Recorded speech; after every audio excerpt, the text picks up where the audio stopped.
ಜನನೀಂ ಶಾರದಾಂ ದೇವೀಂ ರಾಮಕೃಷ್ಣಂ ಜಗದ್ಗುರುಂ ಪಾದಪದ್ಮೈ ತಯೋಶ್ರಿತ್ವಾ ಪ್ರಣಮಾಮಿ ಮುಹುರ್ಮುಹುಃ.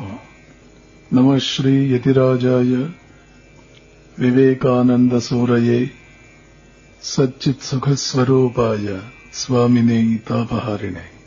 ಮೂಕಂ ಕರೋತಿ ವಾಚಾಲಂ ಪಂಗುಂ ಲಂಘಯತೆ ಗಿರಿಂ ಯತ್ಕೃಪಾತಮಹಂ ವಂದೇ ಪರಮಾನಂದ ಮಾಧವಂ.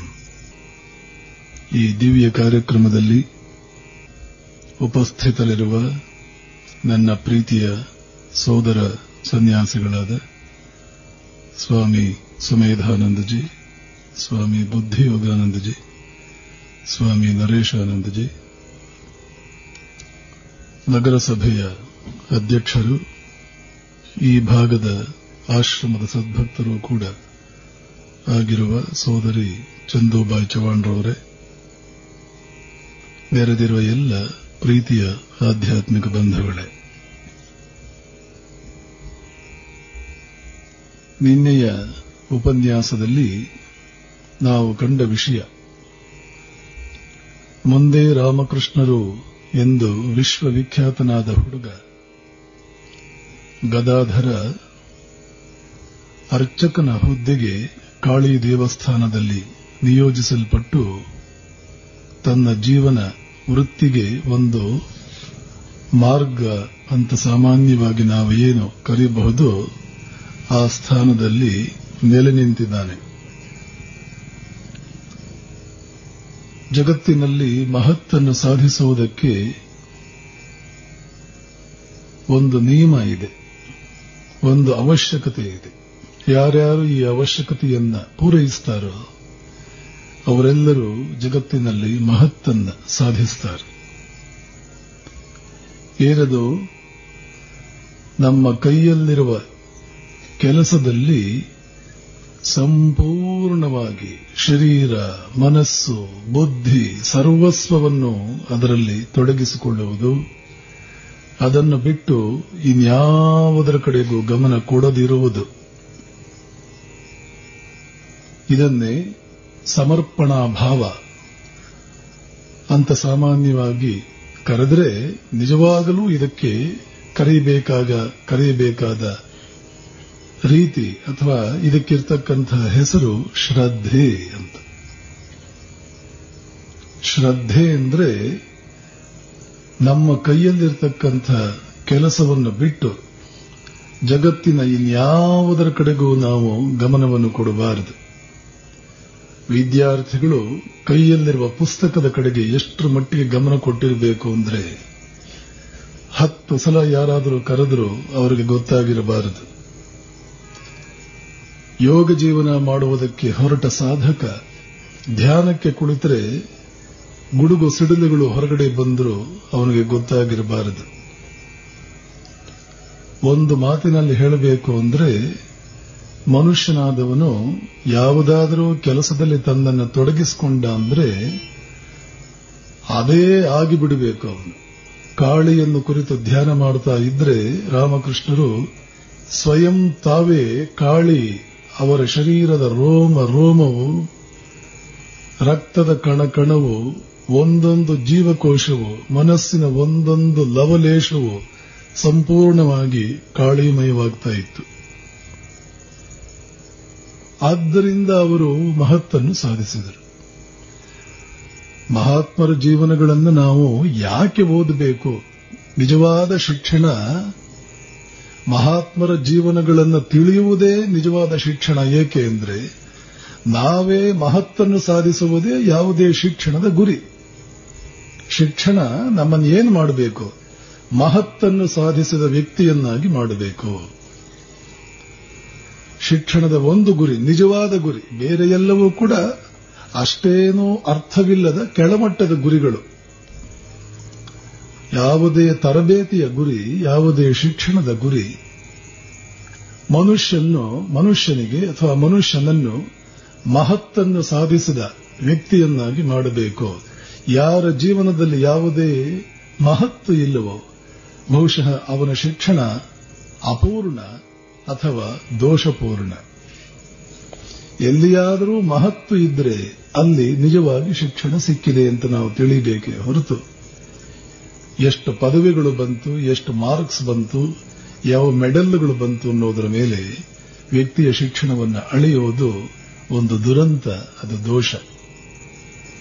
ಸಂಪೂರ್ಣವಾಗಿ ನಾವು ಅದರಲ್ಲಿ ಮುಳುಗಿದಾಗ ಮಾತ್ರವೇ ಈ ರೀತಿಯ ಮಹತ್ತನ್ನು ಯಾವ ಕ್ಷೇತ್ರದಲ್ಲೇ ಆಗಲಿ ಸಾಧಿಸುವುದಕ್ಕೆ ಸಾಧ್ಯವಾಗುವುದು. ಆಲ್ಬರ್ಟ್ ಐನ್ಸ್ಟೀನ್ ಅಂತ ಒಬ್ಬ ವಿಜ್ಞಾನಿಯ ಹೆಸರನ್ನು ನೀವೆಲ್ಲ ಕೇಳಿದ್ದೀರಿ. ಡಿಪ್ಲೊಮೊ ಮಾಡಿದಂತಹ ವ್ಯಕ್ತಿ ವಿದ್ಯಾರ್ಥಿಯಾಗಿದ್ದಾಗ ಅವರ ತಂದೆ ಐನ್ಸ್ಟೀನ್ ಓದ್ತಾ ಇದ್ದಂತ ಸ್ಕೂಲಿನ ಹೆಡ್ ಮಾಸ್ಟರ್ಗೆ ಕೇಳಿದ, ನನ್ನ ಮಗ ಮುಂದೆ ಏನಾಗಬೇಕು ಅಂತ ನೀವು ಬಯಸ್ತೀರಿ? ನನ್ನ ಮಗನನ್ನ ಯಾವ ಕಡೆಗೆ, ಯಾವ ಹುದ್ದೆಗೆ ಹಾಕಲಿ, ಯಾವ ದಿಕ್ಕಿನಲ್ಲಿ ಅವನ ಶಿಕ್ಷಣ ಮುಂದುವರಿಸಲಿ ಹೇಳಿ. ಆ ಹೈಸ್ಕೂಲ್ನ ಹೆಡ್ ಮಾಸ್ಟರ್ ಹೇಳ್ತಾರೆ, ನಿಮ್ಮ ಮಗನನ್ನ ಯಾವ ಕ್ಷೇತ್ರಕ್ಕೂ ಬೇಕಾದರೂ ಹಾಕಬಹುದು, ಏಕೆಂದ್ರೆ ಯಾವ ಕ್ಷೇತ್ರಕ್ಕೆ ಹೋದರೂ ಅವನೇನು ಉದ್ಧಾರವಾಗುವಷ್ಟು ಬುದ್ಧಿವಂತ ಏನೂ ಅಲ್ಲ. ಎಷ್ಟು ದಡ್ಡಿದಾನೆ ಅವನು ಅಂದ್ರೆ, ನೀವು ಎಲ್ಲಿ ಹಾಕಿದ್ರೂ ಏನು ಅವನೇನು ಉದ್ಧಾರ ಆಗಲ್ಲ. ಆದ್ದರಿಂದ ಅಲ್ಲಿ ಹಾಕಬೇಕು, ಇಲ್ಲಿ ಹಾಕಬೇಕು ಅಂತೇನು, ಎಲ್ಲಿ ಬೇಕಾದರೂ ಹಾಕಿ.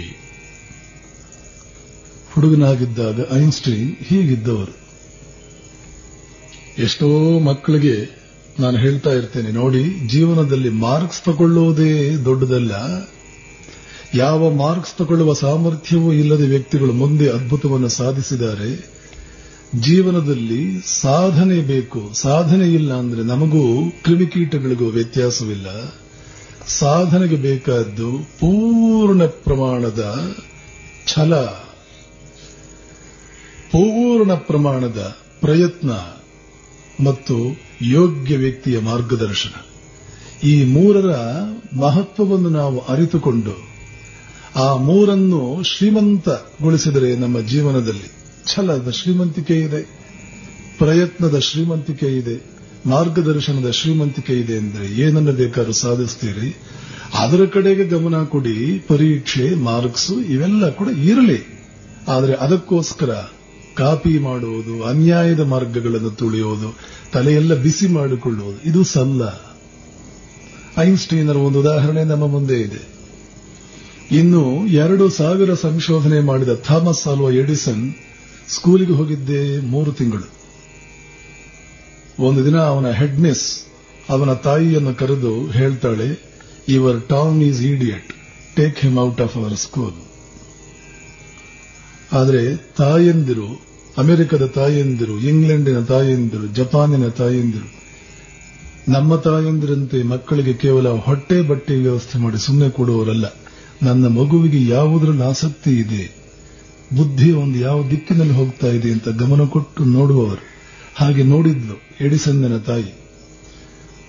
ಅವನ ಶಾಲೆಯ head miss take him out of our school ಅಂದ್ರೆ ಹೇಳ್ತಾಳೆ, my Tom is no idiot, one day the whole world will hear about him. ಇಡೀ ವಿಶ್ವವೇ ಒಂದು ದಿನ ನನ್ನ ಮಗನ ಬಗ್ಗೆ ಕೇಳುತ್ತೆ, ನೋಡ್ತಾ ಇರು. 2000 ಸಂಶೋಧನೆ ಮಾಡಿ ಈ ವಿದ್ಯುತ್ ಶಕ್ತಿಯನ್ನು ಕೊಟ್ಟ ಮಹಾತ್ಮ ಎಡಿಸನ್, ಥಾಮಸ್ ಆಲ್ವಾ ಎಡಿಸನ್. ಹೇಗಾಯಿತು? 3 ತಿಂಗಳು ಸ್ಕೂಲಿಗೆ ಹೋದವನು, ಎಕ್ಸಾಮಿನೇಷನ್ ಇಲ್ಲ, ಮಾರ್ಕ್ಸ್ ಕಾರ್ಡು ಇಲ್ಲ, ಗೋಲ್ಡ್ ಮೆಡಲು ಇಲ್ಲ. 3 ತಿಂಗಳು ಸ್ಕೂಲಿಗೆ ಹೋದ. ಐನ್ಸ್ಟೀನ್ ಎಲ್ಲಿಯಾದರೂ ಹಾಕು ನಿನ್ನ ಮಗನನ್ನ, ಎಲ್ಲಿ ಹಾಕಿದ್ರು ಒಂದೇ. 2 ನೊಬೆಲ್ ಪ್ರೈಸ್ ಪಡ್ಕೊಂಡ. ಡಿಪ್ಲೊಮೊ ಪಾಸ್ ಮಾಡಿದ, ಹೇಗೋ ಮಾಡಿ 2 ನೊಬೆಲ್ ಪ್ರೈಸ್ ಪಡ್ಕೊಂಡ ಐನ್ಸ್ಟೀನ್. ಎಡಿಸನ್ 2000 ಸಂಶೋಧನೆ. ಇವರದೆಲ್ಲ ಜೀವನದಲ್ಲಿ ಒಂದು ನೋಡ್ತೇವೆ, ಏನದು? ರಾಮಕೃಷ್ಣರು ಹೇಗೆ ತನ್ಮಯರಾಗಿ ಮುಳುಗುತ್ತಿದ್ರು ತಮ್ಮ ಕೈಯಲ್ಲಿರ್ತಕ್ಕಂಥ ಕಾರ್ಯದಲ್ಲಿ, ಆ ರೀತಿಯ ತನ್ಮಯತೆ ಇದೇ ಶ್ರದ್ಧೆ. ಶ್ರದ್ಧೆಯೇ ಜೀವನಕ್ಕೆ ರಾಜಮಾರ್ಗ ಅಂತ ಕೃಷ್ಣ ಭಗವದ್ಗೀತೆಯಲ್ಲಿ ಹೇಳ್ತಾನೆ. ಭಗವದ್ಗೀತೆಯಲ್ಲಿ ಮನುಷ್ಯನ ಯಶಸ್ಸಿಗೆ ಬೇಕಾದ 100 ಸೂತ್ರಗಳನ್ನು ನಾವು ನೋಡ್ತೇವೆ. ಶ್ರದ್ಧಾ ಹಿ ಪರಮಾಗತಿ ಹಿ ಯೋಯತ್ ಶ್ರದ್ಧಾ ಸಯೇವ ಸಹ. 2 ಕಡೆ ಶ್ರದ್ಧೆಯನ್ನು ಕೃಷ್ಣ ಒತ್ತಿ ಒತ್ತಿ ಹೊಗಳಿ ಗೀತೆಯಲ್ಲಿ ಮಾತಾಡ್ತಾನೆ.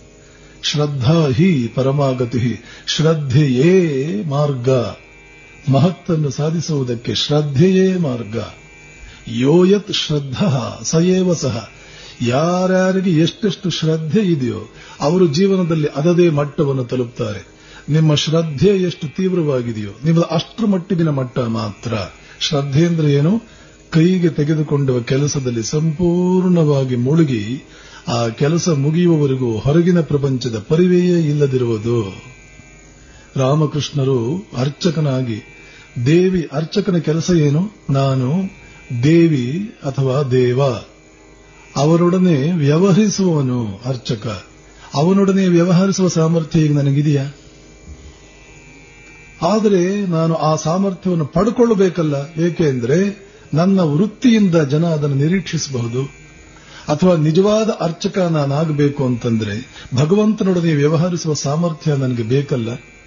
ಇದು ಆ ಗದಾಧರನ ಮನಸ್ಸಿನಲ್ಲಿ ಎಷ್ಟು ತೀವ್ರವಾಗಿ ಬಂತು, ಅಷ್ಟು ತೀವ್ರವಾಗಿ ಬೇರೆ ಬೇರೆ ಕ್ಷೇತ್ರಗಳಿಂದ ನಾವು ಪ್ರವೇಶ ಮಾಡ್ತೀವಲ್ಲ, ನಮ್ಮ ಜೀವನಗಳಲ್ಲೂ ಈ ರೀತಿಯ ಆ ವೃತ್ತಿಯ ಮಹತ್ವದ ಅರಿವು, ವೃತ್ತಿಯ ಗೌರವ, ವೃತ್ತಿಯ ನಿರೀಕ್ಷೆಗೆ ತಕ್ಕಂತೆ ನಾನು ವಿಶಾಲವಾಗಬೇಕು, ನಾನು ವೃದ್ಧಿಯಾಗಬೇಕು, ನಾನು ಅಷ್ಟು ವಿಕಸನವಾಗಬೇಕು ಅನ್ನುವಂತಹ ನನ್ನ ವೃತ್ತಿಗೆ ತಕ್ಕಂತೆ ನಾನಿದ್ದೀನೋ, ಪೂರ್ಣ ಪ್ರಮಾಣದ 100ಕ್ಕೆ 100 ಅದರ ಒಂದು ಗೌರವವನ್ನು ಕಾಪಾಡುವ ಸ್ಥಿತಿಯಲ್ಲಿ ನಾನಿದ್ದೀನೋ ಅನ್ನುವ ಒಂದು ಲವಲವಿಕೆ, ಈ ಆತ್ಮ ನಿರೀಕ್ಷಣೆ, ಒಂದು ಆತ್ಮ ವಿಮರ್ಶೆ ಮನುಷ್ಯ ಮಾಡಿಕೊಳ್ಳಬೇಕು. ಅದು ಆ ನಿರೀಕ್ಷಣೆ ಬಂದಾಗ ಮನುಷ್ಯ ಸಂಪೂರ್ಣವಾಗಿ ಅದರಲ್ಲೇ ಮುಳುಗುವಂತವನಾಗ್ತಾನೆ. ಐನ್ಸ್ಟೈನ್ ಬಗ್ಗೆ ಹೇಳ್ತಾ ಇದ್ದೆ. ಅವರ ಜೀವನದಲ್ಲಿ ಒಂದು ಘಟನೆ ಬರುತ್ತೆ. ಏನು ಆ ಘಟನೆ? ಎಷ್ಟರ ಮಟ್ಟಿಗೆ ಅವರು ತಮ್ಮ ಕಾರ್ಯದಲ್ಲಿ ಮುಳುಗಿದ್ರು, ಹೊರ ಪ್ರಪಂಚದ ಅರಿವು ಪರಿವೆ ಎಷ್ಟರ ಮಟ್ಟಿಗೆ ಕಳೆದುಕೊಂಡಿದ್ರು. ಒಂದು ದಿನ ಸ್ನೇಹಿತನ ಮನೆಗೆ ಹೋಗ್ತಾರೆ ಐನ್ಸ್ಟೈನ್. ರಾತ್ರಿ ಊಟ ಅವರ ಮನೆಯಲ್ಲಿ. ನಮಗೂ ಕಳೆದ 2 ದಿನಗಳಿಂದ ಊಟ ಇಲ್ಲಿರ್ತಕ್ಕಂಥ ಸದ್ಭಕ್ತರ ಮನೆಗಳಲ್ಲಿ. ಹೀಗೆ ಸಾಮಾನ್ಯವಾಗಿ ಸ್ನೇಹವಿದ್ದಾಗ, ಗೌರವ ಇದ್ದಾಗ, ಪರಸ್ಪರ ಪ್ರೇಮ ಪ್ರೀತಿ ಇದ್ದಾಗ ಇವರು ಅವರನ್ನು ಇವರನ್ನು ಊಟಕ್ಕೆ ಕರೆಯುವುದು, ಇದೆಲ್ಲ ಎಲ್ಲಾ ದೇಶಗಳಲ್ಲೂ ವಾಡಿಕೆ. ಐನ್ಸ್ಟೈನ್ ಹಾಗೆ ಒಂದು ದಿನ ಊಟಕ್ಕೆ ಹೋಗಿದ್ರು. ಊಟವಾದ್ಮೇಲೆ ಮಾತಾಡ್ತಾ ಇದ್ರು. ಎಷ್ಟೊತ್ತು ಮಾತಾಡಿದ್ರು? ರಾತ್ರಿ 1 ಗಂಟೆ ಆಯಿತು, 2 ಗಂಟೆ ಆಯಿತು. ಐನ್ಸ್ಟೈನ್ ಮನೆಗೆ ಹೋಗುವ ಸೂಚನೆ ಕಾಣಲಿಲ್ಲ. ಇನ್ನು ಆ ಮನೆಯವರು ನಿಮ್ಮ ಊಟ ಆಯ್ತಲ್ಲ, ಹೋಗಿ ಮನೆಗೆ ಅಂತ ಹೇಳೋಕ್ಕಾಗುತ್ತೆ? ಸೂಚ್ಯವಾಗಿ, ಪರೋಕ್ಷವಾಗಿ 4 ರೀತಿಯಲ್ಲಿ ಹೇಳಿದ್ರು ಐನ್ಸ್ಟೈನ್ಗೆ ಸಮಯವಾಗಿದೆ ಅಂತ. ಆದರೆ ಐನ್ಸ್ಟೈನ್ ಕಿವಿಗೆ ಹಾಕೊಳ್ತಾ ಇಲ್ಲ. ಕೊನೆಗೆ ಆ ಮನೆಯವರು ಒಂದು ರೀತಿಯಲ್ಲಿ ನೇರವಾಗಿಯೇ ಹೇಳಿಬಿಟ್ರು, ಐನ್ಸ್ಟೈನ್ ಪಾಪ ನೀವು ಮಲ್ಕೊಳ್ಬೇಕು ಅಂತ ಕಾಣುತ್ತೆ, ನಿಮ್ಮ ಮನೆಗೆ ಡ್ರಾಪ್ ಮಾಡ್ಲೆ ಅಂತ ಕೇಳಿದ್ರು. ಆವಾಗ ಐನ್ಸ್ಟೈನ್ ಹೇಳ್ತಾರೆ, ಓ ಇದು ನಿಮ್ಮನೆ ಅಲ್ವಾ, ನಾನು ನಮ್ಮನೆ ಅಂತ ಅನ್ಕೊಂಡ್ಬಿಟ್ಟಿದ್ದೆ. ಇದು ನಮ್ಮನೆ ಅಂತಲೇ ಅನ್ಕೊಂಡ್ಬಿಟ್ಟಿದ್ದೆ ನಾನು.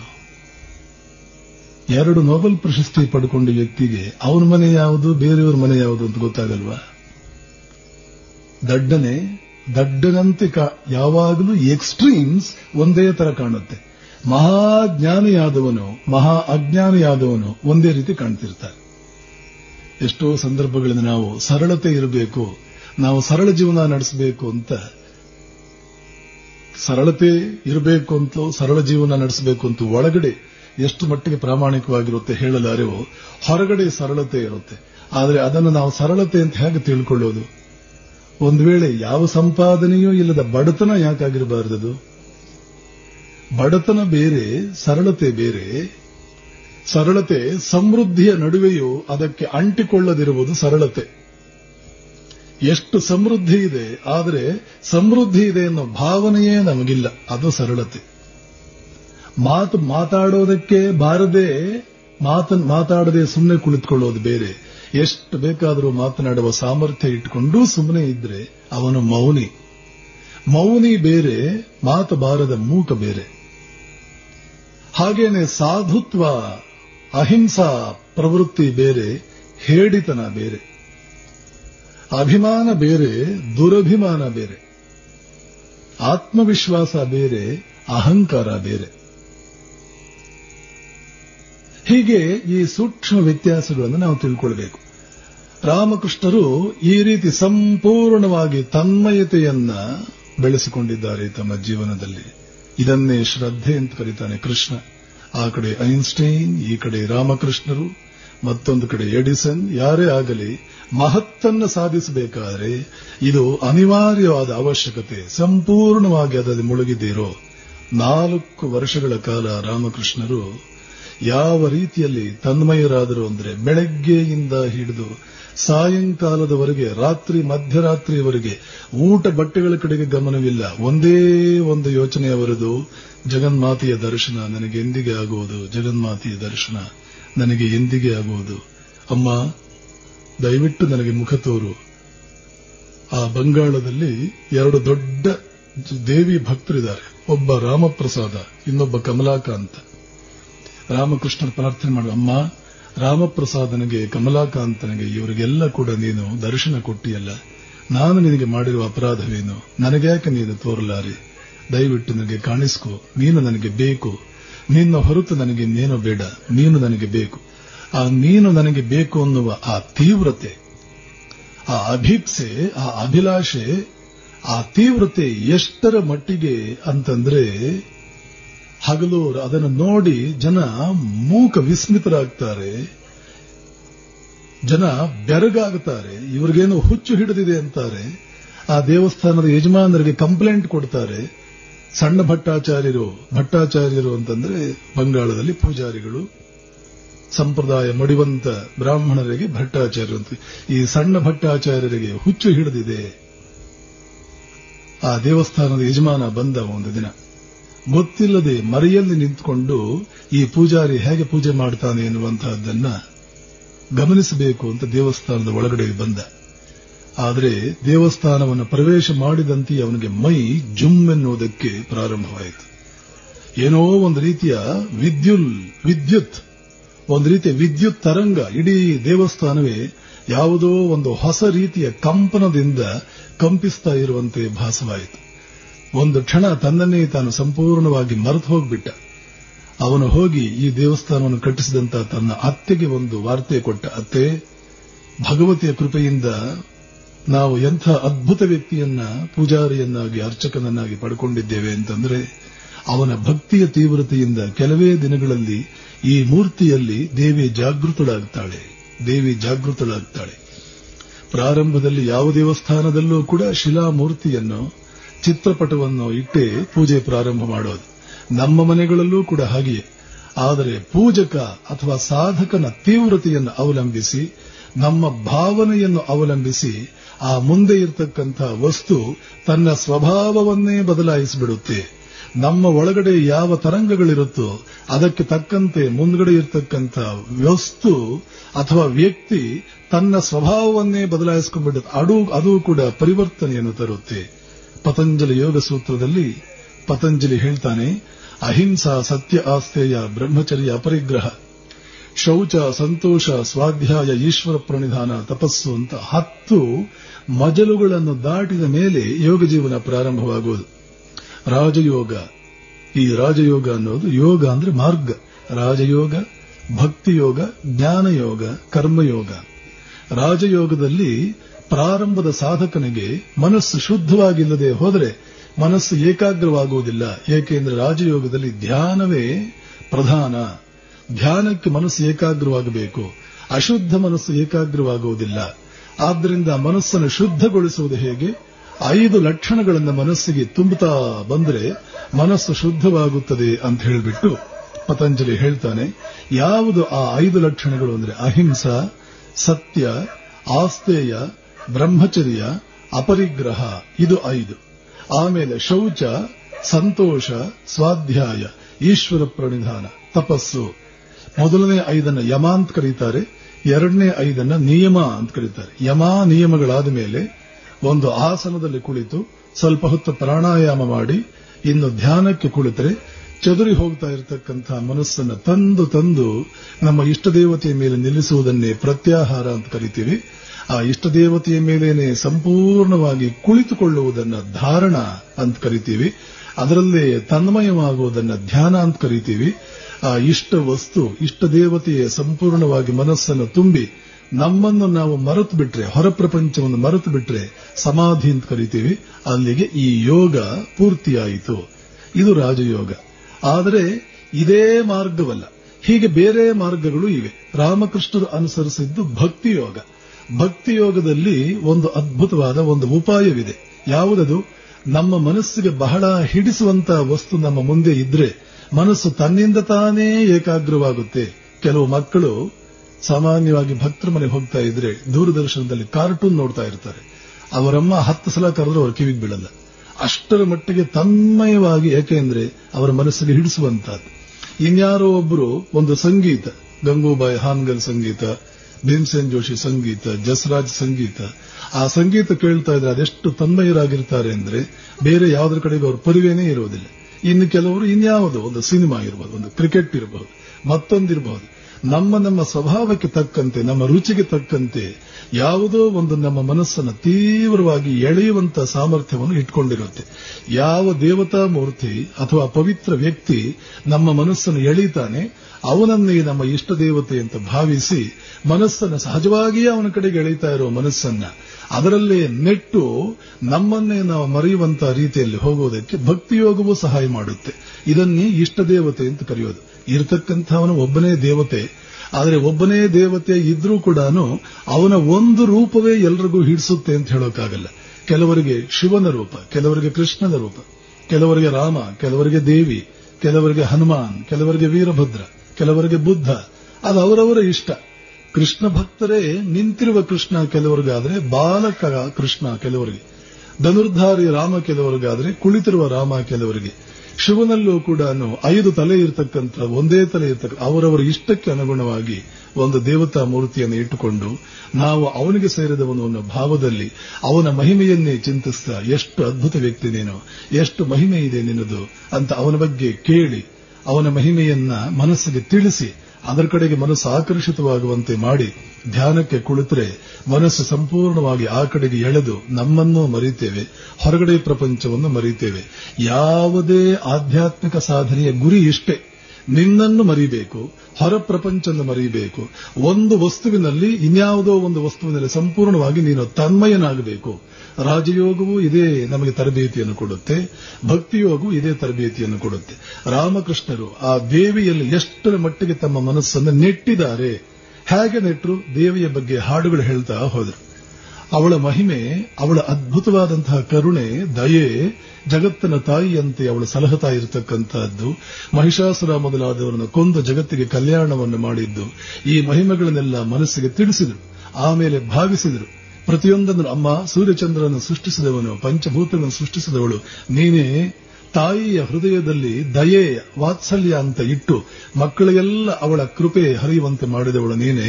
ಹೀಗೆಲ್ಲ ಅರ್ಥ ಬರುವ ಹಾಡುಗಳನ್ನು ಹೇಳಿಕೊಂಡು ಅದನ್ನೇ ಭಾವಿಸ್ತಾ ದೇವಿ ಎಷ್ಟು ಮಹಿಮಾನ್ವಿತಳು ಅನ್ನುವ ಭಾವ ಮನಸ್ಸಿನಲ್ಲಿ ತುಂಬಿಸಿ ಪೂಜೆಗೆ ಕುಳಿತರೆ ಸಹಜವಾಗಿಯೇ ಮನಸ್ಸು ಅದರಲ್ಲಿ ಸಂಪೂರ್ಣವಾಗಿ ನೆಟ್ಟು ತಮ್ಮನ್ನು ಹೊರ ಪ್ರಪಂಚವನ್ನು ಮರೆಯುವುದಕ್ಕೆ ಸಾಧ್ಯವಾಗ್ತಾ ಇತ್ತು. ಇದನ್ನ ಸಾಧಕನಾದವನು ಶುದ್ಧವಾದ ಜೀವನ ಮಾಡುತ್ತಾ, ಮನಸ್ಸಿಗೆ ಪರಿಶುದ್ಧತೆಯನ್ನು ಕೊಡುತ್ತಾ, ಪವಿತ್ರವಾದ ಜೀವನವನ್ನು ಮಾಡುತ್ತಾ ಅಭ್ಯಾಸ ಮಾಡುತ್ತಾ ಇದ್ರೆ ಹೊರಗಡೆ ವಸ್ತುಗಳಿಂದ ತನ್ನ ಮನಸ್ಸನ್ನ ವಿಕಲ್ಪ ಅಥವಾ ಹೊರಗಡೆ ವಸ್ತುಗಳಿಂದ ಅದನ್ನ ಡಿಸ್ಕನೆಕ್ಟ್ ಮಾಡಿದರೆ ವಿರಾಗವನ್ನು ಹೊಂದುವಂತೆ, ಹೊರಗಡೆ ವಸ್ತುಗಳಿಂದ ಸಂಪರ್ಕವನ್ನು ಕಡಿದು ಈ ವಸ್ತುಗಳು ನನಗೆ ಬೇಡ, ಇದು ಕಳಪೆ ವಸ್ತುಗಳು, ಪರಮಾತ್ಮನೊಬ್ಬನೇ ಸಾರವಸ್ತು, ಜಗನ್ಮಾತೆಯೊಬ್ಬಳೇ ಸಾರವಸ್ತು, ಈ ಹೊರಗಡೆ ಪ್ರಪಂಚದ ಯಾವ ವಸ್ತುವೂ ನನಗೆ ಬೇಡ, ಏಕೆಂದರೆ ಅವಳಲ್ಲಿ ಇದೆಲ್ಲ ವಸ್ತುಗಳು ತುಂಬಿದೆ, ಅವಳನ್ನು ಪಡೆದುಕೊಂಡರೆ ಇದೆಲ್ಲವನ್ನು ಪಡೆದಂತೆ. ಮುಂದೆ ರಾಮಕೃಷ್ಣರೇ ಹೇಳ್ತಾರೆ, ಜನರೆಲ್ಲ ಈ ಭೂಲೋಕದ ಜನರು ಎಸ್ಟೇಟ್ ನೋಡಿ ಗಾಬರಿಯಾಗಿದ್ದಾರೆ, ಆ ಎಸ್ಟೇಟ್ನಲ್ಲಿ ಯಾವುದೋ ಒಂದು ವಸ್ತುವನ್ನು ನೋಡಿ ಅದರೆಡೆಗೆ ಆಕರ್ಷಿತರಾಗಿದ್ದಾರೆ. ಆದರೆ ಇಷ್ಟೆಲ್ಲ ಮಾಡಿದ ಎಸ್ಟೇಟ್ ಯಜಮಾನ ಇದ್ದಾನಲ್ಲ, ಓನರ್ ಇದ್ದಾನಲ್ಲ, ಅವನ ಕಡೆಗೆ ಯಾರ ಗಮನವೂ ಇಲ್ಲ. ಜನ ಎಸ್ಟೇಟ್ ನೋಡಿ ಗಾಬರಿಯಾಗಿದ್ದಾರೆ ಹೊರತು ಇಂಥ ಎಸ್ಟೇಟ್ ಅನ್ನು ನಿರ್ಮಾಣ ಮಾಡಿದ ಎಸ್ಟೇಟ್ ಓನರ್ ಕಡೆಗೆ ಒಬ್ಬರದೂ ಗಮನವಿಲ್ಲ.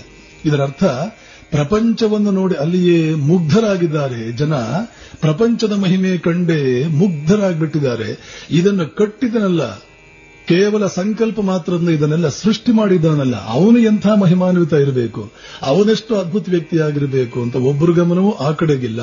ಸಾಧಕನಾದವನು ಭಗವಂತನ ಕಡೆಗೆ ಮನಸ್ಸನ್ನು ಹರಿಸಬೇಕಾದವನು ಹೀಗೆ 100 ರೀತಿಯಲ್ಲಿ ಅವನ ಮಹಿಮೆಯನ್ನು ಮನಸ್ಸಿಗೆ ತುಂಬಿಸ್ತಾ ಇರಬೇಕು. ಕೃಷ್ಣನಿಗೆ ಸಂಬಂಧಪಟ್ಟಂತ ಕಥೆ ಕೇಳ್ತಾ ಇದ್ರೆ ಕೃಷ್ಣನ ಬಗ್ಗೆ ಒಂದು ಗೌರವ, ತೀವ್ರವಾದ ಆಕರ್ಷಣೆ ಮೂಡಿ ಮನಸ್ಸೆಲ್ಲ ಅದರ ಕಡೆಗೆ ಎಳೆಯಲ್ಪಡುತ್ತೆ. ಹಾಗೆ ಯಾವುದೇ ವ್ಯಕ್ತಿ, ಕೃಷ್ಣ ಅಂತಲ್ಲ, ಮನುಷ್ಯ, ಹುಲ್ಲು ಮಾನವನು ಕೂಡ ಅವನಿಗೆ ಸಂಬಂಧಪಟ್ಟ ವಿಚಾರವನ್ನೇ ಮನಸ್ಸಿಗೆ ತುಂಬುತ್ತಾ ಇದ್ರೆ ಅವನ ಕಡೆಗೆ ಒಂದು ಆಕರ್ಷಣೆ ಬರುತ್ತೆ. ಎಷ್ಟು ಅದ್ಭುತ ವ್ಯಕ್ತಿ ಇವನು.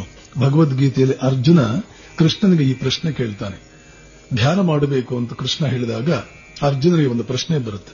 ಚಂಚಲಂ ಹಿ ಮನಃ ಕೃಷ್ಣ ಪ್ರಮಾಥಿ ಬಲವದೃಢಂ.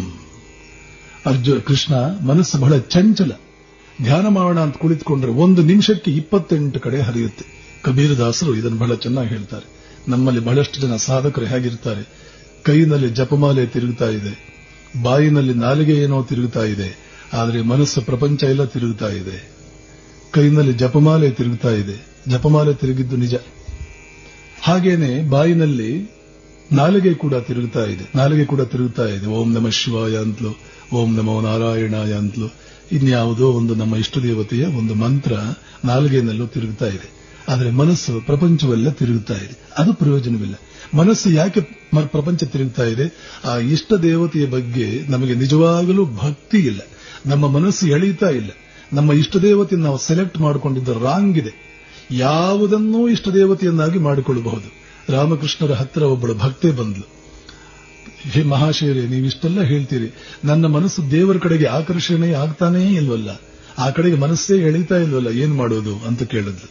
ರಾಮಕೃಷ್ಣ ಹೇಳ್ತಾರೆ, ಹಾಗಾದ್ರೆ ನಿನ್ನ ಮನಸ್ಸನ್ನು ಬಹಳ ಎಳೆಯುವ ವಸ್ತು ಯಾವುದು ಹೇಳೋ. ಇದು ಮುಂದೆ ನಡೆದಿದ್ದು. ಈಗ ಸಾಧಕರು ನಮ್ಮ ಕಥೆ ಪ್ರಕಾರ ಅವರಿನ್ನೂ ಗದಾಧರ ಸಾಧನಾ ಜೀವನ.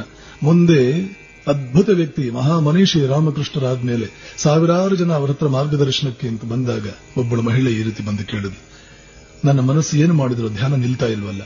ಅವಾಗ ಕೇಳು, ಯಾವುದರ ಕಡೆಗೆ ನನ್ನ ಮನಸ್ಸು ನಿಲ್ಲುತ್ತೆ? ನನ್ನ ತಮ್ಮನ ಮಗ ಬಹಳ ಮುದ್ದಾಗಿದ್ದಾನೆ, ಅವನ ಕಡೆಗೆ ನನ್ನ ಮನಸ್ಸು ಬಹಳ ಹರಿಯುತ್ತೆ.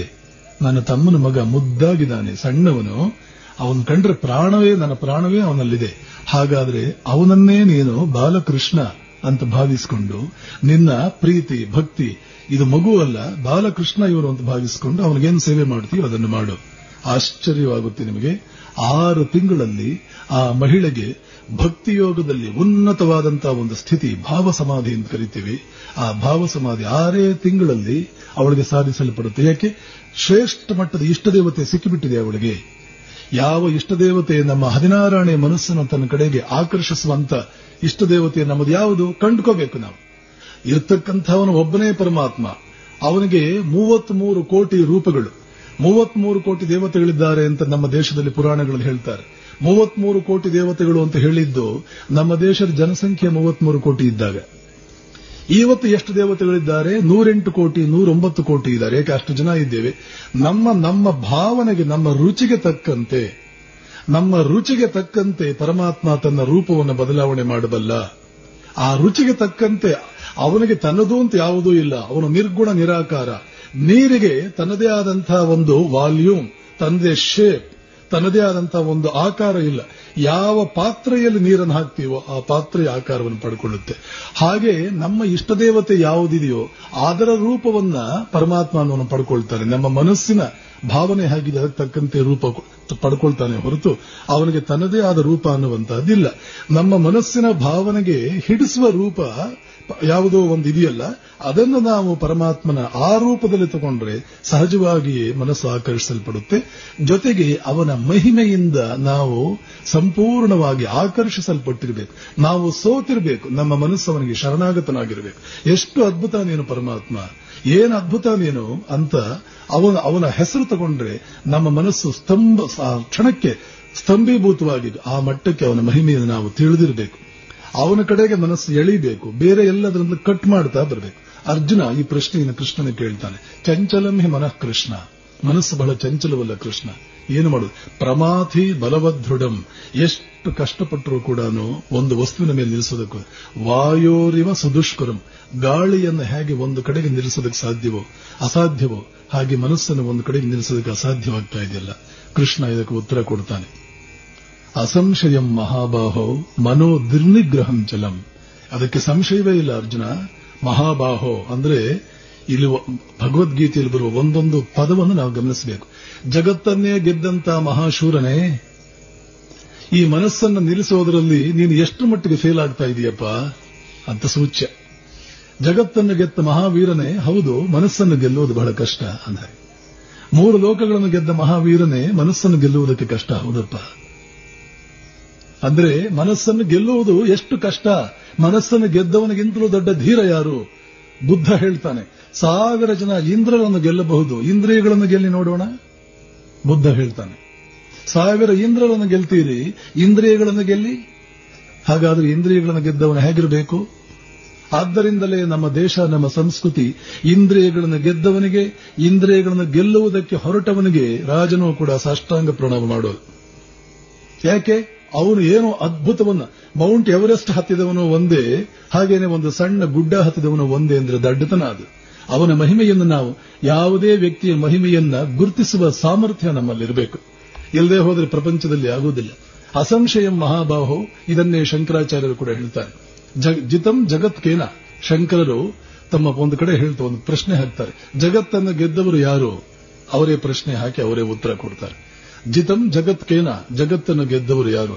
ಮನೋಹಿಯೇನ, ಯಾರು ಮನಸ್ಸನ್ನು ಗೆದ್ರು ಅವರು. ಯಾರು ಮನಸ್ಸನ್ನು ಗೆದ್ರು ಅವರು ಜಗತ್ತನ್ನು ಗೆದ್ದವರು, ವಿಶ್ವವನ್ನೇ ಗೆದ್ದವರು, ವಿಶ್ವ ವಿಜೇತರವರು. ಈ ಅರ್ಥವನ್ನೇ ಕೊಡುವ ರೀತಿಯಲ್ಲಿ ಕೃಷ್ಣ ಅರ್ಜುನನಿಗೆ ಅಸಂಶಯಂ ಮಹಾಬಾಹೋ ಮನೋ ದುರ್ನಿಗ್ರಹಂ, ನಿಗ್ರಹ ಮಾಡುವುದಕ್ಕೆ ದುರ್ನಿಗ್ರಹಂ ಕಷ್ಟ, ಆದರೆ ಉಪಾಯವಿದೆ. ಅದು ಕಷ್ಟವೇ ಹೊರತು ಅಸಾಧ್ಯವಲ್ಲ. ಇವೆರಡಕ್ಕೂ ವ್ಯತ್ಯಾಸ ತಿಳ್ಕೊ ಅರ್ಜುನ. ಅದಕ್ಕೆ ಉಪಾಯವೇನು? ಅಭ್ಯಾಸೇನತು ಕೌಂತೇಯ ವೈರಾಗ್ಯೇಣ ಚ ಗೃಹ್ಯತೆ. ಬೇರೆ ವಸ್ತುಗಳಿಂದ ಮನಸ್ಸನ್ನು ಎಳೆದುಕೋ, ನಿನ್ನ ಇಷ್ಟ ವಸ್ತುವಿನ ಮೇಲೆ ತಂದು ಅದನ್ನ ಸಂಪೂರ್ಣವಾಗಿ ಏಕಾಗ್ರ ಮಾಡು. ವಿದ್ಯಾರ್ಥಿ, ನಿನ್ನ ಕೈಯಲ್ಲಿರ್ತಕ್ಕಂತಹ ಪುಸ್ತಕದ ಮೇಲೆ ಸಂಪೂರ್ಣ ಮನಸ್ಸನ್ನಿಡು, ಬೇರೆ ವಸ್ತುಗಳಿಂದ ನಿನ್ನ ಮನಸ್ಸನ್ನು ಡಿಸ್ಕನೆಕ್ಟ್ ಮಾಡು. ಸ್ವಾಮಿ ಯತೀಶ್ವರಾನಂದಜಿ ಅಂತ ಪರಮ ಪೂಜ್ಯರು, ನಮಗೆಲ್ಲರಿಗೂ ಮಾರ್ಗದರ್ಶಕರಾಗಿದ್ದಂತ ಸ್ವಾಮಿ ಪುರುಷೋತ್ತಮಾನಂದಜಿ ಅವರು ಗುರುಗಳು. ಅವರು ಮೆಡಿಟೇಷನ್ ಅಂಡ್ ಸ್ಪಿರಿಚುವಲ್ ಲೈಫ್ ಅಂತ ಒಂದು ಪುಸ್ತಕ ಬರೆದಿದ್ದಾರೆ. ಜರ್ಮನಿ, ಅಮೆರಿಕ, ಸ್ವಿಟ್ಜರ್ಲ್ಯಾಂಡ್ ಅಲ್ಲೆಲ್ಲ ಉಪನ್ಯಾಸಗಳನ್ನು ಕೊಟ್ಟವರು. ಬೆಂಗಳೂರಿನಲ್ಲೂ ಬಹಳ ವರ್ಷ ಇದ್ದವರು. ಅವರ ಉಪನ್ಯಾಸಗಳ ಸಂಗ್ರಹವೇ ಮೆಡಿಟೇಷನ್ ಅಂಡ್ ಸ್ಪಿರಿಚುವಲ್ ಲೈಫ್. ಸಿದ್ಧ ಪುರುಷರವರು ಯತೀಶ್ವರಾನಂದ, ಸ್ವಾಮಿ ಯತೀಶ್ವರಾನಂದ ಅವರ ಆ ಪುಸ್ತಕ ಹೇಳ್ತಾರೆ, ಸಾಧಕನೇ ಧ್ಯಾನಕ್ಕೆ ಕುಳಿತುಕೊಳ್ಳುವಾಗ ನಿನ್ನ ಇಂದ್ರಿಯಗಳಿಗೆಲ್ಲ ಹೇಳು, ಇಲ್ಲಿ ನೋ ಎಂಟ್ರಿ ಬೋರ್ಡ್ ಹಾಕಿದ್ದೇನೆ, ನೀನು ಆಚೆಗೆ ಹೋಗೋದಕ್ಕಾಗೋದಿಲ್ಲ. ಒಂದೊಂದು ಇಂದ್ರಿಯಕ್ಕೂ ಒಂದು ನೋ ಎಂಟ್ರಿ ಬೋರ್ಡ್ ಹಾಕು. ಯಾವ ಹೊರಗಿನ ವಸ್ತುವು ನನ್ನನ್ನು ಪ್ರವೇಶಿಸುವುದಕ್ಕೆ ಆಗುವುದಿಲ್ಲ, ಇಲ್ಲಿ ನೋ ಎಂಟ್ರಿ ಬೋರ್ಡ್ ಹಾಕಿದ್ದೇನೆ. ಕಣ್ಣಿಗೆ ನೋ ಎಂಟ್ರಿ ಬೋರ್ಡ್, ಕಿವಿಗೆ ನೋ ಎಂಟ್ರಿ, ಪ್ರವೇಶವಿಲ್ಲ. ಹಾಗೇನೆ ಮೂಗಿಗೆ ನೋ ಎಂಟ್ರಿ, ನಾಲಿಗೆ ನೋ ಎಂಟ್ರಿ, ಚರ್ಮವೇ ನೋ ಎಂಟ್ರಿ. ನಿಮ್ಮ ಸಂವೇದನೆಗಳನ್ನೆಲ್ಲ ಬಿಟ್ಟು ಬಿಡಿ. ನಿಮ್ಮ ಎಲ್ಲಾ ಸಂವೇದನೆಗಳು ಹೃದಯದ ಮಧ್ಯದಲ್ಲಿರ್ತಕ್ಕಂಥ ಆ ಪರಮ ಅದ್ಭುತ ವಸ್ತು ಪರಮಾತ್ಮ ಇದಾನಲ್ಲ, ಅವನ ಕಡೆಗಿಲ್ಲಿ. ಕಳಪೆ ವಸ್ತುಗಳನ್ನು ನೋಡಿ ನೋಡಿ ಸಾಕಾಯಿತು, ಈಗ ಒಂದು ಅದ್ಭುತ ವಸ್ತುವನ್ನು ಪರಿಚಯ ಮಾಡಿಕೊಳ್ಳಿ ಅಂತ ಎಲ್ಲ ಇಂದ್ರಿಯಗಳನ್ನು ತೆಗೆದು ಆ ಕಡೆಗೆ ಕಳಿಸಿ. ಆ ಕಡೆಗೆ ಕಳಿಸುವುದೇ ಪ್ರತ್ಯಾಹಾರ, ಧಾರಣ ಅಥವಾ ಅಭ್ಯಾಸ. ಅಭ್ಯಾಸ ಅಂದ್ರೆ ಪ್ರತ್ಯಾಹಾರ, ಧಾರಣ ಎರಡೂ ಸೇರಿ ಅಭ್ಯಾಸ ಅಂತ ಕರೆಯೋದು. ಆಮೇಲೆ ಧ್ಯಾನ, ಇದೇ ಅಭ್ಯಾಸ. ಮತ್ತು ಇನ್ನೊಂದು ಏನ್ ಹೇಳ್ತಾರೆ ಕೃಷ್ಣ, ಅಭ್ಯಾಸೇನತು ಕೌಂತೇಯ ವೈರಾಗ್ಯೇಣ ಚ ಗೃಹ್ಯತೆ. ಬೇರೆ ವಸ್ತುಗಳನ್ನು ಡಿಸ್ಕನೆಕ್ಟ್ ಮಾಡಿ. ಇದೆಲ್ಲವೂ ಇಷ್ಟ ವಸ್ತುವಿನ ಮೇಲೆ ನಮ್ಮ ಮನಸ್ಸು ಪೂರ್ತಿಯಾಗಿ ಎಳೆಯಲ್ಪಟ್ಟಾಗ ಸಹಜವಾಗಿಯೇ ಬಂದುಬಿಡುತ್ತೆ. ಇದು ಅದ್ಭುತ, ಭಕ್ತಿಯೋಗದ ಒಂದು ಅದ್ಭುತ. ಬೇರೆ ಯೋಗಗಳಿಗೂ ಭಕ್ತಿಯೋಗಕ್ಕೂ ಇರತಕ್ಕಂಥ ವ್ಯತ್ಯಾಸ, ಭಕ್ತಿಯೋಗದಲ್ಲಿ ಸಹಜವಾಗಿ ನಮ್ಮ ಮನಸ್ಸನ್ನು ಇದು ಎಳೆದು ಬಿಡುತ್ತೆ. ಇಷ್ಟ ದೇವತೆಯನ್ನು ನಾವು ಸರಿಯಾಗಿ ಆರಿಸಿಕೊಳ್ಳಬೇಕು ಮತ್ತು ನಮ್ಮ ಇಷ್ಟ ದೇವತೆಯ ಬಗ್ಗೆ ನಮಗಿರ್ತಕ್ಕಂಥ ಭಕ್ತಿ ಗೌರವಗಳಿಗೆ ಚ್ಯುತಿ ಬರಬಾರದು. ಯಾರು ನಮ್ಮ ಇಷ್ಟ ದೇವತೆಯ ಮಹಿಮೆಯನ್ನ ಹಗುರವಾಗಿ ಮಾತಾಡ್ತಾರೋ ಅವರ ಸಹವಾಸವನ್ನೇ ಮಾಡಬಾರದು. ನಾರದ ತನ್ನ ಭಕ್ತಿ ಸೂತ್ರಗಳಲ್ಲಿ ಹೇಳ್ತಾನೆ, ನಾಸ್ತಿಕನ ಹತ್ರ ಸಹವಾಸ ಮಾಡಬಾರದು ಭಕ್ತನಾದವನು. ನಾಸ್ತಿಕ ಸ್ತ್ರೀ ಚರಿತ್ರಂ ನ ಶ್ರವಣೀಯಂ ಅಂತ ಹೇಳ್ತಾನೆ. ನಾರದ ಭಕ್ತಿ ಹೇಗೆ ಬೆಳೆಯುತ್ತೆ? ನಾರದ ಬಹಳ ದೊಡ್ಡ ಭಕ್ತ. ಭಕ್ತಿಯೋಗದ ಬಗ್ಗೆ ಒಂದು ಸೈನ್ಸ್ ಕೊಟ್ಟಂತ ಮಹಾತ್ಮ ತನ್ನ ಭಕ್ತಿ ಸೂತ್ರಗಳು ಹೇಳ್ತಾನೆ, ಭಕ್ತನೇ ನಾಸ್ತಿಕ ಸ್ತ್ರೀ ನ ಶ್ರವಣೀಯಂ, ಸ್ತ್ರೀ ಚರಿತ್ರಂ ನ ಶ್ರವಣೀಯಂ. ಇದು ಪುರುಷ ಸಾಧಕನನ್ನ ಕುರಿತು ಹೇಳಿರ್ತಕ್ಕಂಥದ್ದು. ಸ್ತ್ರೀಯರ ಬಗ್ಗೆ ಬಹಳ ರಂಜನೀಯವಾಗಿ ಮಾತನಾಡ್ತಾ ಇದ್ರೆ ಅಲ್ಲಿ ನಿನಗೇನೂ ಕೆಲಸವಿಲ್ಲ. ಒಂದು ವೇಳೆ ನೀನಲ್ಲಿ ಇರಬೇಕಾದ ಅನಿವಾರ್ಯತೆ ಬಂದ್ರೂ ನಿನ್ನ ಮನಸ್ಸು ಆ ಕಡೆಗೆ ಎಳೆಯಲ್ಪಡದಂತೆ ನೋಡಿಕೋ, ಆ ಕಡೆಗೆ ಎಳೆಯಲ್ಪಡದಂತೆ. ಏಕೆಂದ್ರೆ ಇದು ಒಂದು ದೊಡ್ಡ ವಿಪತ್ತು ಸಾಧಕನಾದವನಿಗೆ. ಅನಿವಾರ್ಯವಾಗಿ ಸಂದರ್ಭಗಳು ಮೂಡಿ ಬಂದಾಗ ಒಳಗಡೆಯೇ ನೋ ಎಂಟ್ರಿ ಬೋರ್ಡ್ ಹಾಕಿಕೊಂಡು ಬಹಳ ಎಚ್ಚರಿಕೆಯಿಂದ ಸಾಧಕನಾದವನು ಇಲ್ಲಿ ವ್ಯವಹಾರ ಮಾಡಬೇಕಾಗುತ್ತೆ. ಇನ್ನು ನಾಸ್ತಿಕರು ಇದಾರಲ್ಲ, ಅವರ ಮಾತುಗಳನ್ನು ಕೂಡ ನೀನು ಕೇಳಬಾರದು. ಕೇಳಬೇಕಾದ ಸಂದರ್ಭ ಬಂದರೆ ಪ್ರಭಾವಿತನಾಗಬಾರದು. ಏಕೆಂದ್ರೆ ನಿನ್ನ ಇಷ್ಟದೇವತೆಯ ಮೇಲೆ ಇರತಕ್ಕಂಥ ಭಕ್ತಿಯ ಆ ತೀವ್ರತೆಯನ್ನು ಕಡಿಮೆ ಮಾಡಿಬಿಡ್ತಾನೆ ಈ ನಾಸ್ತಿಕ. ಆ ಭಕ್ತಿಯ ತೀವ್ರತೆ ಕಡಿಮೆಯಾದ್ರೆ ಸಹಜವಾಗಿ ಮನಸ್ಸು ಏಕಾಗ್ರಗೊಳ್ಳುವುದಕ್ಕೆ ಸಾಧ್ಯವಾಗುವುದಿಲ್ಲ. ಆದ್ದರಿಂದ ಎಚ್ಚರಿಕೆಯನ್ನು ಇಟ್ಕೋ ಅಂತ ನಾರದ ಭಕ್ತರಿಗೆ ತಿಳಿಸ್ತಾನೆ. ರಾಮಕೃಷ್ಣರು ಇದನ್ನು ಅಕ್ಷರಶಃ ಪಾಲಿಸಿಕೊಂಡು ಬಂದರು. ಅಕ್ಷರಶಃ ಹೇಳ್ತಾರೆ, ನನ್ನ ಶುದ್ಧ ಮನಸ್ಸಿಗೆ ನಾನು ಇದನ್ನೆಲ್ಲ ತರಬೇತಿ ಕೊಡ್ತಾ ನನ್ನ ಮನಸ್ಸು ಎಷ್ಟರ ಮಟ್ಟಿಗೆ ಇದನ್ನೆಲ್ಲ ಗ್ರಹಿಸಿಬಿಡಿತು ಅಂತಂದ್ರೆ ಜಗನ್ಮಾತೆಯ ವಿಷಯವನ್ನು ಬಿಟ್ಟು ಇನ್ನೊಂದು ವಿಷಯ ಯಾರಾದರೂ ಮಾತನಾಡುವುದಕ್ಕೆ ಬಂದ್ರೆ ನನ್ನ ಇಡೀ ಮೈ ಮೇಲೆಲ್ಲ ಏನೋ ಒಂದು ಉರಿ ಬರುವುದಕ್ಕೆ ಸಾಧ್ಯ. ಪ್ರಾಪಂಚಿಕರು ಮುಂದೆಯೂ ಕೂಡ ಪ್ರಾಪಂಚಿಕರ ಮಾತುಗಳನ್ನು ಕೇಳ್ತಾ ಇದ್ರೆ ನನ್ನ ಕಿವಿಗೆ ಕಾದ ಸೀಸ ಸುರದಂತೆ ಆಗುವುದು, 100 ಚೇಳುಗಳು ಒಮ್ಮೆಲೆ ಕಡಿದಂತೆ ಅನುಭವವಾಗುವುದು. ಕೊನೆಯವರೆಗೂ ರಾಮಕೃಷ್ಣರಿಗೆ ಪ್ರಾಪಂಚಿಕತೆ ಅಂತಂದ್ರೆ ಭಗವದ್ ವಿಚಾರ ಬಿಟ್ಟು ಇನ್ಯಾವುದೇ ವಿಚಾರವನ್ನು ಅವರ ಹತ್ರ ಮಾತನಾಡೋದಕ್ಕೆ ಶುರು ಮಾಡಿದ್ರೆ ಏನೋ ತಡೆಯೋದಕ್ಕೆ ಅಸಾಧ್ಯವಾದಂತಹ ಒಂದು ನೋವು ಬಂದು ರಾಮಕೃಷ್ಣರು ಕಿರಿಚಿಕೊಂಡು ಬಿಡೋರು. ಎಷ್ಟೋ ಸಲ ಅಮ್ಮ ಕಾಶಿಗೆ ಹೋದಾಗ ಅಲ್ಲೂ ಕೂಡ ಪ್ರಾಪಂಚಿಕತೆ ಮಾತುಗಳನ್ನು ಶುರು ಮಾಡಿಬಿಡ್ತಾರೆ. ಯಾಕೆಂದ್ರೆ ಜನ ಅಂಥವರೇ ಇರ್ತಾರೆ, ಅವ್ರಿಗದೇ ಬೇಕು. ಆ ಮಾತುಗಳನ್ನು ಶುರು ಮಾಡಿದಾಗ ರಾಮಕೃಷ್ಣ, ಅಮ್ಮ ಇಲ್ಲಿ ಅದ್ಭುತವಾದ ವಿಚಾರಗಳನ್ನು ಕೇಳ್ತೇನೆ, ಭಕ್ತಿಯ ತರಂಗಗಳಲ್ಲಿ ನಾನು ಮೀತೇನೆ ಅನ್ಕೊಂಡಿಲ್ಲಿ ಬಂದ್ರೆ ಇಲ್ಲಿಯೂ ಕೂಡ ಇವರು ಇದನ್ನೇ ಶುರು ಮಾಡಿಬಿಟ್ರಲ್ಲ ಅಂತ ತಮ್ಮ ಹೃದಯದ ವೇದನೆಯನ್ನ ಜಗನ್ಮಾತೆಗೆ ಅವರು ಅರುಹುತ್ತಾರೆ. ರಾಮಕೃಷ್ಣರಿಗೆ ಎಂದಿಗೂ ಕೂಡ ಭಗವದ್ ವಿಚಾರ ಬಿಟ್ಟು ಇನ್ನೊಂದು ವಿಚಾರ ಅವರು ಕೇಳೋದಕ್ಕೆ ಆಗ್ತಿರ್ಲಿಲ್ಲ. ಅಷ್ಟರ ಮಟ್ಟಿಗೆ ಅವರ ನರಗಳು, ಅವರ ನರವ್ಯೂಹ, ಅವರ ಮನಸ್ಸು ಸೂಕ್ಷ್ಮವಾಗಿ ಆ ಮಟ್ಟಕ್ಕೆ ಅದು ಆ ಸೂಕ್ಷ್ಮತಮ ಅದನ್ನು ಸಾಧಿಸಿಬಿಟ್ಟಿತ್ತು.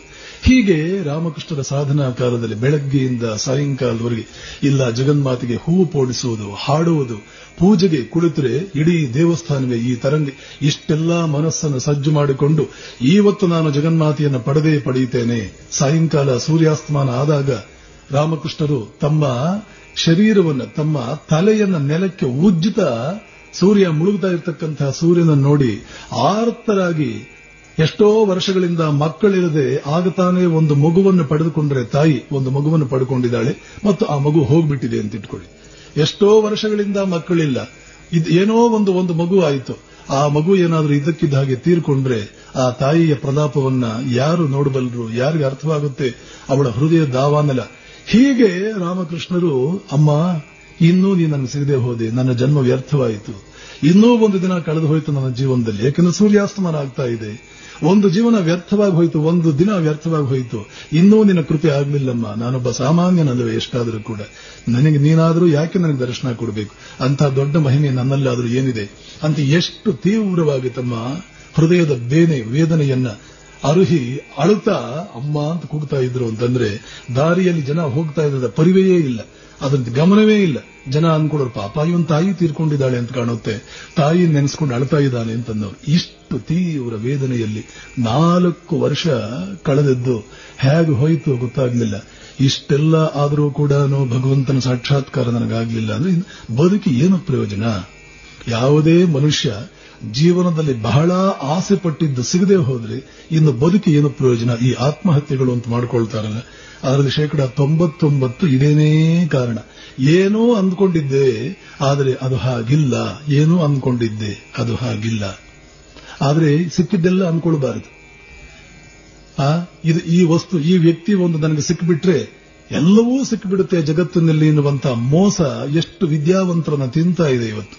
ಆದರೆ ವೇದಾಂತ ಸ್ಪಷ್ಟವಾಗಿ ಜಗತ್ತು ಅಂದ್ರೆ ಏನು, ಜೀವ ಅಂದ್ರೆ ಏನು, ಈಶ್ವರ ಅಂದ್ರೆ ಏನು ಅಂತ ಸ್ಪಷ್ಟವಾಗಿ ಒಂದು ವಾಕ್ಯವೂ ಬಾಕಿ ಉಳಿಸದಂತೆ ಹೇಳಿದೆ. ಈ ಜಗತ್ತನ್ನು ನೆಚ್ಚಿಕೊಂಡವರು ಎಂದಿಗೂ ಯಾರೂ ಉದ್ಧಾರವಾಗಿಲ್ಲ. ಈ ಜಗತ್ತಿನ ನಿರ್ಮಾಪಕನಾದ, ಈ ಜಗತ್ತಿನ ಸೃಷ್ಟಿಕರ್ತನಾದ ಕೃಷ್ಣನೇ ಅಥವಾ ಒಬ್ಬನೇ ಪರಮಾತ್ಮ ಕೃಷ್ಣನ ರೂಪದಲ್ಲಿ ಬಂದಾಗ ಆಗ ಸ್ಪಷ್ಟವಾಗಿ ಯಾವ ಸಂಶಯಕ್ಕೂ ಎಡೆಯಿಲ್ಲದಂತೆ ಈ ಜಗತ್ತಿನ ಯೋಗ್ಯತೆ ಏನು ಅಂತ ಹೇಳ್ತಾನೆ. ಅನಿತ್ಯಂ ಅಸುಖಂ ಲೋಕಂ ಇಮಂ ಪ್ರಾಪ್ಯ ಭಜಸ್ವ ಮಾಂ. ಇದು ಅನಿತ್ಯವಾದ ಲೋಕ, ಇದು ಅಸುಖವಾದಂತಹ ಲೋಕ.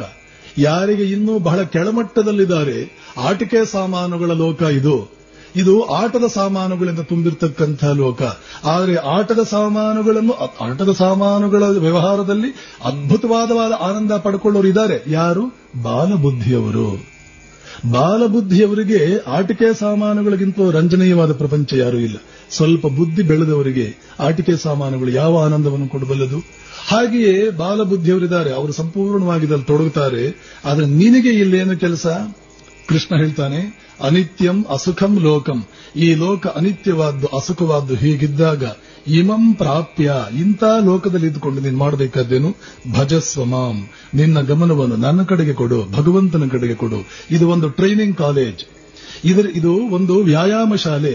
ವ್ಯಾಯಾಮ ಶಾಲೆಯಲ್ಲಿರುವ ವಸ್ತುಗಳನ್ನು ಉಪಯೋಗಿಸಿ ನಾವು ಗಟ್ಟಿಯಾಗಬೇಕೇ ಹೊರತು, ವ್ಯಾಯಾಮ ಶಾಲೆ ಒಂದು ಡಂಬೆಲ್ ಇರುತ್ತೆ, ಒಂದು ವೆಯ್ಟ್ ಇರುತ್ತೆ, ಇನ್ನೂ ಏನೇನೋ ಇರುತ್ತೆ. ಬುದ್ಧಿವಂತನಾದವನು ಅದನ್ನು ಉಪಯೋಗಿಸಿಕೊಂಡು ತನ್ನ ಶರೀರವನ್ನು ಗಟ್ಟಿ ಮಾಡಿಕೊಳ್ತಾನೆ, ತನ್ನನ್ನು ಗಟ್ಟಿ ಮಾಡಿಕೊಳ್ತಾನೆ, ಆ ವಸ್ತುವನ್ನು ಅಲ್ಲಿಯೇ ಬಿಡ್ತಾನೆ. ವ್ಯಾಯಾಮ ಶಾಲೆಗೆ ಹೋದ ವ್ಯಕ್ತಿ, ಇವರು ಎಷ್ಟು ದಡ್ರು, 4 ವರ್ಷಗಳಿಂದ ವ್ಯಾಯಾಮ ಶಾಲೆಗೆ ಬರ್ತಾ ಇದ್ದಾರೆ, ಇವರಿಗೆ ಸ್ವಲ್ಪವೂ ಬುದ್ಧಿ ಇಲ್ಲ, ಏನು ಇವರು ಬುದ್ಧಿ ಇಲ್ಲ, ನಿಜವಾದ ಬುದ್ಧಿವಂತ ನಾನೇ ಅಂತ ಅಂದ್ಕೊಂಡೊಬ್ಬ ವ್ಯಕ್ತಿ ಅಲ್ಲಿರ್ತಕ್ಕಂಥ ಡಂಬಲ್ಗಳನ್ನೆಲ್ಲ ಜೇಬಿಗೆ ಹಾಕೊಂಡು ಮನೆಯಲ್ಲಿ ಇಟ್ಕೊಂಡ್ರೆ ಅವನು ಬುದ್ಧಿವಂತನೇ? ವ್ಯಾಯಾಮ ಶಾಲೆ ಇರೋದು, ಡಂಬಲ್ ಇರೋದು, ಅಲ್ಲಿರೋ ವಸ್ತುಗಳನ್ನು ಜೇಬಿಗೆ ಹಾಕೊಂಡು ಇಷ್ಟು ಡಂಬಲ್ಗಳಿಗೆ ನಾನು ಇವತ್ತು ಒಡೆಯನಾಗಿದ್ದೇನೆ ಅಂತ ನಮ್ಮ ಒಡೆತನವನ್ನು ಪ್ರದರ್ಶಿಸೋದಕ್ಕಲ್ಲ, ಅದನ್ನು ಉಪಯೋಗಿಸಿ ಅದನ್ನು ಅಲ್ಲಿಯೇ ಇಟ್ಟು ಅದರ ಉಪಯೋಗದಿಂದ ನಾನೆಷ್ಟು ಗಟ್ಟಿಯಾದೆ, ನಾನೆಷ್ಟು ದೊಡ್ಡವನಾದೆ. ಪ್ರಪಂಚಕ್ಕೆ ಇಷ್ಟೇ ಬೆಲೆ. ಈ ಪ್ರಪಂಚದಲ್ಲಿರುವ ವಸ್ತುಗಳನ್ನು ಉಪಯೋಗಿಸಿಕೊಳ್ಬೇಕು, ದೂರ ಹೋಗೋದಲ್ಲ. ವ್ಯಾಯಾಮ ಶಾಲೆಗೆ ಹೋಗದೆ ಶರೀರ ಗಟ್ಟಿ ಆಗುವುದಿಲ್ಲ. ಆಗಬಹುದೇನೋ, ಆದರೆ ವ್ಯಾಯಾಮ ಶಾಲೆ ಸಾಕಷ್ಟು ಸಹಾಯ ಮಾಡುತ್ತೆ ನಾವು ಗಟ್ಟಿ ಆಗುವುದಕ್ಕೆ. ಗಟ್ಟಿ ಮಾಡಿಕೊಂಡು ಆ ವಸ್ತುವನ್ನು ಅಲ್ಲೇ ಇಡಬೇಕು, ಮುಂದೆ ಬರುವವರೆಲ್ಲ ಗಟ್ಟಿ ಮಾಡಿಕೊಳ್ಳಿ, ಅವ್ರಿಗೂ ಪ್ರಯೋಜನವಾಗಲಿ. ಇದೇ ವಿವೇಕ, ಇದೇ ಬುದ್ಧಿವಂತಿಕೆ, ಇದೇ ನಿಜವಾಗಲೂ ಕೂಡ ನಾವು ನಮ್ಮಲ್ಲಿ ಇಟ್ಕೊಳ್ಬೇಕಾದ ಧೋರಣೆ. ಆದ್ದರಿಂದ ಪ್ರಪಂಚದಲ್ಲಿ ಅನುಭವಗಳು ಅಂತಾಗುತ್ತೆ. ಇವರೇನೋ ಉದ್ಧಾರ ಮಾಡ್ತಾರೆ, ಅವರೇನೋ ಮಾಡ್ತಾರೆ, ಇವರೇನೋ ಮಾಡ್ತಾರೆ, ಇದರಲ್ಲಿ ಆ ಸುಖ ಇದೆ, ಇದರಲ್ಲಿ ಈ ಸುಖ ಇದೆ, ಇದರಲ್ಲಿ ಆ ಸುಖ ಇದೆ. 28 ಸುಖಗಳಿದೆ. ರಾಜಕುಮಾರಿಯಾಗಿ ನಾನು ಹುಟ್ಟುಬಿಟ್ರೆ ನನ್ನಂತ ಸುಖಿ ಯಾರು? ರಾಜನ ಹೆಂಡತಿಯಾಗಿಬಿಟ್ರೆ ನನ್ನಂತ ಸುಖಿ ಯಾರು? ರಾಜನಂತಹ ಮಕ್ಕಳನ್ನು ಪಡೆದುಕೊಂಡು ಬಿಟ್ರೆ ನನ್ನಂತಹ ಸುಖಿ ಯಾರು? ಇವತ್ತು ನಾವೆಲ್ಲರೂ, ಇದು ಸ್ತ್ರೀಯರಿಗೆ ಅನ್ವಯಿಸುವ ಮಾತು, ಪುರುಷರಿಗೂ ಅನ್ವಯಿಸಬಹುದು. ರಾಜಕುಮಾರಿ ಆಗ್ಬಿಟ್ರೆ ನನ್ನಂತ ಸುಖಿ ಯಾರು ಅಂತ ಸ್ತ್ರೀ ಭಾವಿಸುವುದಾದ್ರೆ, ನನ್ನ ಮಗಳಾದರೇನೆ ಇವಳಿಗೆ ಇಷ್ಟು ಸುಖ ಇರಬೇಕಾದ್ರೆ ನಾನು ರಾಜನಾದ್ರೆ ನಾನೆಷ್ಟು ಸುಖ ಪಡುವುದಿಲ್ಲ ಅಂತ ಪುರುಷರು ಭಾವಿಸಬಹುದು. ನನ್ನ ಮಗಳಾಗಿಯೇ ಇಷ್ಟು ಸುಖ ಇದೆ ಅಂತ ಇವಳು ಭಾವಿಸ್ತಾಳೆ, ಇದು ನಾನೇ ಅವಳ ತಂದೆಯಾದ್ರೆ, ಹೀಗೆ ಯಾರು ಎಷ್ಟು ಜನ ಭಾವಿಸೋದಿಲ್ಲ. ಆದರೆ ರಾಜನ ಮಗಳಾಗಿ, ರಾಜನ ಹೆಂಡತಿಯಾಗಿ, ರಾಜನ ತಾಯಿಯಾಗಿ ಹುಟ್ಟಿದ ವ್ಯಕ್ತಿಗಳು ಏನೇನು ಮೃಷ್ಟಾನ್ನ ಭೋಜನ ಮಾಡಿದ್ದಾರೆ. ಮಹಾಭಾರತದಲ್ಲಿ ಕುಂತಿ ಕೃಷ್ಣನಿಗೆ ಒಂದು ಮಾತು ಕೇಳಿ, ಕೃಷ್ಣ ಹೇಳ್ತಾನೆ, ಕುಂತಿ, ಇನ್ನೇನು ಕೃಷ್ಣನ ಅವತಾರ ಕಾರ್ಯ ಮುಗಿತಾ ಇದೆ, ಕುಂತಿ ಜೀವನದಲ್ಲಿ ಪಡಬಾರದ ಕಷ್ಟವನ್ನು ಪಟ್ಟವಳು, ಅತ್ತೆಯ ಮೇಲೆ ಏನೋ ಒಂದು ಸ್ವಲ್ಪ ಕನಿಕರ ಬಂತು, ಏನಾಯಿತು ಗೊತ್ತಿಲ್ಲ, ಅವನ ಕಾಲ ಹತ್ರ ಬರ್ತಾ ಇದೆ ಅಂತ ಅವನಿಗೆ ಗೊತ್ತು, ಇವಳಿಗೆ ಗೊತ್ತಿಲ್ಲ. ಕೊನೆಗೆ ಹೋಗುವಾಗ ಬಹುಶಃ ಕೊನೆ ಬಾರಿ ಹಸ್ತಿನಾಪುರಕ್ಕೆ ಬಂದಿದ್ದಾನೆ ಅಂತ ಕಾಣುತ್ತೆ. ಅಲ್ಲಿಂದ ಹೋಗುವಾಗ ಒಂದು ಮಾತು ಕೇಳ್ತಾನೆ, ಅತ್ತೆ ನಿನಗೇನಾದ್ರೂ ವರ ಬೇಕಾದ್ರೆ ಕೇಳು, ನಿನಗೇನಾದ್ರೂ ವರ ಬೇಕಾದ್ರೆ ಕೇಳು, ವರ ಕೊಟ್ಟು ಬಿಡ್ತೇನೆ, ಮತ್ತೆ ನಾನು ಬರುವುದಿಲ್ಲ, ನಿನ್ನ ಭೇಟಿ ಆಗೋದಿಲ್ಲ. ಬಹಳ ನೊಂದವಳು ಪಾಪ ನಿನ್ನ ಜೀವನದಲ್ಲಿ, ಕರ್ಣನನ್ನು ಕಳ್ಕೊಂಡವಳು, ಮಗ ಸತ್ತ. ಯಾವ ತಾಯಿಗೂ 100 ಜನ ಮಕ್ಕಳಲ್ಲಿ ಒಬ್ಬ ಮಗ ತನ್ನ ಕಣ್ಮುಂದಿಯ ಸತ್ರೆ ಅವಳ ಪಾಡು ದೇವರೇ ಬಲ್ಲ. ರಾಮಕೃಷ್ಣನ ಹತ್ರ ಒಬ್ಬಳು ತಾಯಿ ಬರ್ತಾಳೆ, ಅವಳ ಮಗ ಬಹಳ ಸಾಧು ಸ್ವಭಾವದವನಾಗಿರ್ತಾನೆ. ರಾಮಕೃಷ್ಣ ಕೇಳ್ತಾರೆ, ನಿನ್ನ ಮಗನನ್ನು ನನಗೆ ಕೊಡ್ತೀಯಾ ಅಂತ. ಮುಂದೆ ಆ ಮಗನನ್ನು ಕೊಡ್ತಾಳೆ ಅವಳು. ಸ್ವಾಮಿ ಪ್ರೇಮಾನಂದರು ಅಂತ ರಾಮಕೃಷ್ಣ 16 ಜನ ಸನ್ಯಾಸಿ ಶಿಷ್ಯರಲ್ಲಿ ಒಬ್ಬರಾಗಿ ಅದ್ಭುತವಾದಂತಹ ತಪಸ್ವಿಯಾಗಿ ಬ್ರಹ್ಮಜ್ಞಾನಿಯಾಗ್ತಾರೆ. ಆ ಹುಡುಗನನ್ನು ಉದ್ದೇಶಿಸಿ ರಾಮಕೃಷ್ಣ ಕೇಳ್ತಾರೆ, ಮಾತಂಗಿನಿ, ಮಾತಂಗಿನಿ ಅಂತ ಅವಳ ಹೆಸರು, ಮಾತಂಗಿನಿ ಅವಳ ಮಗಳೇ ಬಲರಾಮ್ ಬೋಸ್ನ ಹೆಂಡತಿ. ಬಲರಾಮ್ ಬೋಸ್ ಅಂತ ರಾಮಕೃಷ್ಣರ ವಲಯದಲ್ಲಿ ದೊಡ್ಡ ಮಹಾತ್ಮ. ಮಾತಂಗಿನಿ, ನಿನ್ನ ಮಗಳನ್ನ ನನಗೆ ಕೊಡ್ತೀಯಾ? ಅವಳು ರಾಮಕೃಷ್ಣ ಹತ್ರ ಸಲಿಗೆ, ಬಹಳ ಆತ್ಮೀಯ ಭಕ್ತಳು. ಆದ್ದರಿಂದ ಹೇಳ್ತಾಳೆ, ಏನು ನಾವು ಮಕ್ಕಳನ್ನ ಹೆತ್ತು ಹೊತ್ತು ಲಾಲ್ನೆ ಪಾಲನೆ ಮಾಡಿ ದೊಡ್ಡವರನ್ನಾಗಿ ಮಾಡೋದು, ಹೀಗೆ ಯಾರಾದರೂ ಕೇಳಿಬಿಟ್ರೆ ಕೊಟ್ಬಿಡೋದಕ್ಕ ಅಂತ ತಮಾಷೆ ಕೇಳ್ತಾಳೆ. ಅವಳ ಆ ಆತ್ಮೀಯತೆ ಅರ್ಥ ಮಾಡಿಕೊಂಡಂತ ರಾಮಕೃಷ್ಣರು, ನನಗೆ ಅವನ ಬೇಕು, ಕೊಡ್ತೀಯ ನೋಡು. ಅವಳು ಹೇಳ್ತಾಳೆ, ಹಾಗಾದ್ರೆ ನನಗೆ 2 ವರ ಕೊಡಿ, 2 ವರ ಕೊಟ್ಟರೆ ನಾನು ನನ್ನ ಮಗನನ್ನು ಕೊಡ್ತೇನೆ. ಆ 2 ವರದಲ್ಲಿ ಒಂದು ವರ ಏನು ಅಂದ್ರೆ, ನನ್ನ ಕಣ್ಣು ಮುಂದೇನೆ ನನ್ನ ಮಕ್ಕಳಾರು ಹೋಗಬಾರದು. ಇದು ಒಂದು ವರ. ಯಾವ ತಾಯಿಗೂ ಕಣ್ಣು ಮುಂದೆ ಮಕ್ಕಳು ಹೋದ್ರೆ ಇನ್ನೇನಿದ್ರು, ಎಂತಹ ಮಹಾರಾಣಿ, ದಿವ್ಯಲೋಕ ದೇವಲೋಕದ ಮಹಾರಾಣಿಯಾಗಿದ್ರು ಕಣ್ಣು ಮುಂದೆ ಮಕ್ಕಳು ಹೋದ್ರೆ ಅದು ಅವಳ ಸ್ಥಿತಿ ದೇವರೇ ಕಾಪಾಡಬೇಕು. ಇನ್ನೊಂದು ವರ, ನನಗೆ ಭಕ್ತಿಯನ್ನು ಕೊಡಿ, ಭಗವತ್ ಚಿಂತನೆ ಮಾಡುವ ಆ ಪ್ರವೃತ್ತಿಯನ್ನು, ಹಗಲು ರಾತ್ರಿ ಭಗವತ್ ಚಿಂತನೆ ಮಾಡಬೇಕು ಅನ್ನೋಷ್ಟು ಭಕ್ತಿಯನ್ನು ಕೊಡಿ. 2ನೇದು ಊಟ ಕೊಡಿ ಅಂತಂದಿಲ್ಲ, ಒಡವೆ ಕೊಡಿ ಅಂತಂದಿಲ್ಲ, ನನ್ನ ಮಕ್ಕಳು ನನ್ನ ಕಣ್ಣು ಮುಂದೆ ಹೋಗಬಾರದು. ಹೀಗೆ ಕುಂತಿ ಕರ್ಣ ಕಣ್ಣು ಮುಂದೆನೇ ಹೋದ. 108 ತೊಂದರೆಗಳನ್ನು ಪಟ್ಟುಕೊಂಡವಳು. ಕೃಷ್ಣ ಕೇಳ್ತಾನೆ, ಏನ್ ಬೇಕು ಕುಂತಿ, ವರ ಕೇಳು. ಅವಳು ಹೇಳ್ತಾಳೆ, ಕೃಷ್ಣ ನನಗೆ ಒಂದು ವರವನ್ನು ಕೊಡೋದಾದ್ರೆ ಹೆಜ್ಜೆ ಹೆಜ್ಜೆಗೂ ನನಗೆ ಕಷ್ಟಗಳೇ ಬರ್ತಾ ಇರಬೇಕು, ಅಂಥ ವರವನ್ನು ಕೊಡು. ಯಾವ ವರ? ಇದೆಂಥ ವರ ಇದು? ಯಾರಾದ್ರೂ ಕೇಳಬಹುದಾ? ಯಾರಾದ್ರೂ ಕೊಡಬಹುದಾ? ಇವಳು ಜ್ಞಾನಿ, ಆದ್ದರಿಂದ ಇದನ್ನು ಕೇಳ್ತಾಳೆ. ಸ್ಪಷ್ಟವಾಗಿ ಶ್ಲೋಕ, ವಿಪದ ಸಂತುನ ಶಶ್ವತ್ ತತ್ರ ತತ್ರ ಜಗದ್ಗುರು. ತನ್ನ ಅಳಿಯನೇ, ತನ್ನ ಸೋದರನ ಮಗನೇ, ಆದ್ರೆ ಜಗದ್ಗುರು ಅಂತ ಕರೀತಾಳೆ. ಏಕೆಂದ್ರೆ ಪರಮಾತ್ಮ ಅವನಂತ ಗೊತ್ತು ಅವಳಿಗೆ. ವಿಪತ್ತುಗಳನ್ನು ಕೊಡು ಜಗದ್ಗುರುವೆ. ವಿಪದ ಸಂತುನ ಶಶ್ವತ್ ತತ್ರ ತತ್ರ ಜಗದ್ಗುರು ಭವತೋ ದರ್ಶನಂ ಯಸ್ಯಾತ್ ಅಪುನರ್ಭವ ದರ್ಶನಂ. ಹೆಜ್ಜೆ ಹೆಜ್ಜೆಗೂ ನನಗೆ ವಿಪತ್ತುಗಳನ್ನು ಕೊಡು. ಯಾಕೆಂದ್ರೆ ಆಗ ಮಾತ್ರವೇ ನಮ್ಮಲ್ಲಿ ವಿವೇಕ ಅನ್ನೋದು ಇರುತ್ತೆ. ಆಗ ಮಾತ್ರವೇ ಈ ಪ್ರಪಂಚದ ನಿಜವಾದ ಸ್ಥಾನ ಏನು ಅನ್ನುವ ಪ್ರಜ್ಞೆ ಇರುತ್ತೆ. ಆಗ ಮಾತ್ರವೇ ಶಾಶ್ವತವಾದ ಆನಂದಕ್ಕೆ ಮೂಲವಾದಂತಹ ನಿನ್ನನ್ನ ಸ್ಮರಿಸಬೇಕು ಅನ್ನುವ ಒಂದು ಬುದ್ಧಿ ನಮ್ಮಲ್ಲಿ ಉಳಿಯುತ್ತೆ. ಇಲ್ಲ ಅಂದ್ರೆ ಇದರಲ್ಲಿ ಮುಳುಗೋಗ್ಬಿಡ್ತೀವಿ, ನಿನ್ನನ್ನು ಮರೆತು ಬಿಡ್ತೀವಿ. ಜ್ಞಾನಿಗಳು ಭಾವಿಸುವುದು. ಆದರೆ ಆ ಆಟಿಕೆ ಸಾಮಾನುಗಳಲ್ಲಿ ತಮ್ಮ ಜೀವನದ ಸರ್ವಸ್ವವನ್ನು ಕಂಡುಕೊಳ್ಳೋರು ಇರ್ತಾರೆ, ಅವರು ಬಾಲ ಬುದ್ಧಿಯವರು. ಆದರೆ ಈ ಪ್ರಬುದ್ಧ ವ್ಯಕ್ತಿ ಹೇಗೆ ಯೋಚನೆ ಮಾಡ್ತಾನೆ? ಕೃಷ್ಣ ಹೇಳ್ತಾನೆ, ಅನಿತ್ಯಂ ಅಸುಖಂ ಲೋಕಂ ಇಮಂ ಪ್ರಾಪ್ಯ ಭಜಸ್ವ ಮಾಂ. ಈ ವ್ಯಕ್ತಿ ನನಗೆ ಸಿಕ್ಬಿಟ್ರೆ, ಈ ವಸ್ತು ನನಗೆ ಸಿಕ್ಬಿಟ್ರೆ, ಇನ್ನು ಜಗತ್ತಿನಲ್ಲಿ ನನಗೇನು ಕಡಿಮೆ ಎಲ್ಲ ತಿಳ್ಕೊಂಡ್ರು. ಕೊನೆಗೆ ಸಿಕ್ಕಿದ್ದಾಯ್ತು, ಕೊನೆಗೆ ಏನಾಯ್ತು? ಏನೂ ಆಗಲಿಲ್ಲ. ಕೊನೆಗೆ ದುಃಖ ದುಮ್ಮಾನ. ಹೀಗೆಯೇ ಈ ಪ್ರಪಂಚ ಅನ್ನೋ ವ್ಯಾಯಾಮ ಶಾಲೆ ಒಂದೊಂದು ಅನುಭವದ ಮೂಲಕ ನಮ್ಮ ಮನಸ್ಸನ್ನು ಗಟ್ಟಿ ಮಾಡುತ್ತೆ. ಹಾಗೆ ವ್ಯಾಯಾಮ ಶಾಲೆ ಶರೀರವನ್ನು ಗಟ್ಟಿ ಮಾಡುತ್ತೋ, ಹಾಗೆ ಈ ಪ್ರಪಂಚ ಒಂದೊಂದು ಅನುಭವ ಎಷ್ಟು ಅನುಭವಗಳಾಗುತ್ತೋ ಅಷ್ಟು ಮಟ್ಟಿಗೆ ಬುದ್ಧಿ ಬಂದಿರುತ್ತೆ. ಆದ್ದರಿಂದಲೇ 60 ವರ್ಷ ಮೇಲ್ಪಟ್ಟವರು ಎಲ್ಲರೂ ಬುದ್ಧಿವಂತರಿರ್ತಾರೆ. ಆದರೆ ಆ ಬುದ್ಧಿಯನ್ನು ಉಪಯೋಗಿಸಿಕೊಂಡು ಜೀವನವನ್ನು ಬೆಳಗುವುದಕ್ಕೆ ಬೇಕಾದ ಹುಮ್ಮಸ್ಸು ಇನ್ನೂ ಇರಲ್ಲ. ಯಾಕೆಂದ್ರೆ ಆಯುಷ್ಯ ಮುಗಿದೋಗಿದೆ, ಕೊನೆಗಾಲ ಬಂದ್ಬಿಟ್ಟಿದೆ, ಶರೀರ ಸಾಕಷ್ಟು ಸವೆದೋಗಿದೆ. ಆ ಶರೀರದಲ್ಲಿ ಇಷ್ಟು ವಿವೇಕ ಬಂತಲ್ಲ, ಇದನ್ನು ಉಪಯೋಗಿಸಿಕೊಂಡು ನನ್ನ ಜೀವನವನ್ನು ಅದ್ಭುತವನ್ನಾಗಿ ಮಾಡಿಕೊಳ್ಳೋಣ ಉತ್ಸಾಹ ಹೊರಟೋಗ್ಬಿಟ್ಟಿರುತ್ತೆ. ಆದರೆ ಆ ವಯಸ್ಸಿಗೆ ಸಾಕಷ್ಟು ಪ್ರಬುದ್ಧತೆ ವಿವೇಕ ಬಂದಿರುತ್ತೆ. ಸಣ್ಣ ವಯಸ್ಸಿನ ಯೌವನದಲ್ಲಿರ್ತಕ್ಕಂಥ ಹುಡುಗರಿಗೆ ಏನೇನೋ ಉತ್ಸಾಹ, ಪ್ರಪಂಚವನ್ನೇ ಬದಲಾಯಿಸಿಬಿಡಬೇಕು, ಹೊಸ ಪ್ರಪಂಚ ಹೊಸ ಭಾರತವನ್ನೇ ನಾನು ಸೃಷ್ಟಿ ಮಾಡಿಬಿಡಬೇಕು, ನಾನೊಬ್ಬನೇ ನ್ಯೂ ಇಂಡಿಯಾನ ನಿರ್ಮಾಣ ಮಾಡಿಬಿಡಬೇಕು ಅನ್ನೋ ಉತ್ಸಾಹ. ವಿವೇಕ ಇರಲ್ಲ, ಸರಿಯಾದ ಬುದ್ಧಿ ಇರಲ್ಲ, ಸರಿಯಾದ ಮಾರ್ಗದಲ್ಲಿ ಹೋಗೋದಿಲ್ಲ, ಎನರ್ಜಿ ಟೈಮ್ ವೇಸ್ಟ್ ಮಾಡ್ಕೊಂಡು ಕೂತ್ಕೊಳ್ತಾನೆ. ಹೇಳಿದ ಮಾತು ಮಾತ್ರ ಕೇಳೋದೇ ಇಲ್ಲ. ಸ್ವಂತ ಬುದ್ಧಿ ಇರಲ್ಲ ಸಣ್ಣ ವಯಸ್ಸಿನಲ್ಲಿ, ಹೇಳಿದ ಮಾತು ಕೇಳೋದಿಲ್ಲ. ಇವೆರಡು ಬಿಟ್ಟು ಮಿಕ್ಕ 62 ವಿದ್ಯೆಗಳು ಇರುತ್ತೆ. 64 ವಿದ್ಯೆಗಳು ಇವೆರಡು ಮಾತ್ರ ಇರಲ್ಲ. ಸ್ವಂತ ಬುದ್ಧಿ ಇಲ್ಲ, ಹೇಳಿದ ಮಾತು ಕೇಳಿ. ಇದು ದುರಂತ, ಈ ಜಗತ್ತಿನ ದುರಂತ. ಆದ್ದರಿಂದ ವಿವೇಕಿಯಾದವನು ಯಾವತ್ತಿಗೂ ಕೂಡ ಯೋಗ್ಯ ವ್ಯಕ್ತಿಗಳ ಮಾರ್ಗದರ್ಶನ ಪಡ್ಕೊಳ್ಬೇಕು. ಇದೆಲ್ಲವನ್ನು ಕೂಡ ತಿಳ್ಕೊಂಡು ಆ ಯೋಗ್ಯ ವ್ಯಕ್ತಿಯ ಮಾರ್ಗದರ್ಶನ ಪಡ್ಕೊಂಡಂತಹ ವ್ಯಕ್ತಿಗೆ ಗೊತ್ತಾಗುತ್ತೆ ಜಗತ್ತಿನಲ್ಲಿ ಸಾರವಸ್ತು ಪರಮಾತ್ಮ ಮಾತ್ರ, ಇನ್ಯಾವುದೂ ಕೂಡ ಸಾರವಸ್ತುವಲ್ಲ. ಆದರೆ ಇವತ್ತು ನನ್ನ ಮನಸ್ಸಿಗೆ ಅದರ ತಿಳುವಳಿಕೆ ಇಲ್ಲದೆ ಇರೋದ್ರಿಂದ, ಪ್ರಪಂಚದ ಕಡೆಗೆ ಎಳಿತಾ ಇರೋದ್ರಿಂದ ನಾನು ಮುಳುಗುತ್ತೇನೆ.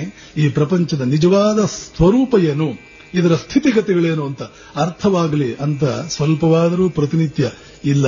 ಅವನಿಗೆ ದೇವರಲ್ಲಿ ನಂಬಿಕೆ ಇದ್ರೆ ದೇವರಲ್ಲಿ, ಇಲ್ಲ ಯಾರಾದರೂ ಹಿರಿಯರಲ್ಲಿ ಗೌರವ ಇದ್ರೆ ಆ ಹಿರಿಯರಲ್ಲಿ, ಸ್ವಾಮಿ ಮಹಾಶಯರೇ, ಸ್ವಾಮಿಗಳೇ ಅಥವಾ ಭಗವಂತ ನನಗೆ ಸ್ವಲ್ಪ ವಿವೇಕವನ್ನು ಕೊಡಿ, ನನ್ನ ಜನ್ಮವನ್ನು ಸಾರ್ಥಕ ಮಾಡಿಕೊಳ್ಳೋದಕ್ಕೆ ಬೇಕಾದ ಒಂದು ಮಾರ್ಗದರ್ಶನವನ್ನು ಕೊಡಿ ಅಂತ ಪ್ರಾರ್ಥನೆ ಮಾಡುವುದರಿಂದ, ಇಲ್ಲವೇ ಸ್ವಯಂ ಪರಮಾತ್ಮನನ್ನೇ ಪ್ರಾರ್ಥನೆ ಮಾಡಿಕೊಳ್ಳೋದ್ರಿಂದ ಅವನೇ ನಮ್ಮ ಮನಸ್ಸಿನಲ್ಲಿ ಕುಳಿತು ನಮಗೆ ಬೇಕಾದ ಮಾರ್ಗದರ್ಶನವನ್ನ ಕೊಡುತ್ತಾನೆ.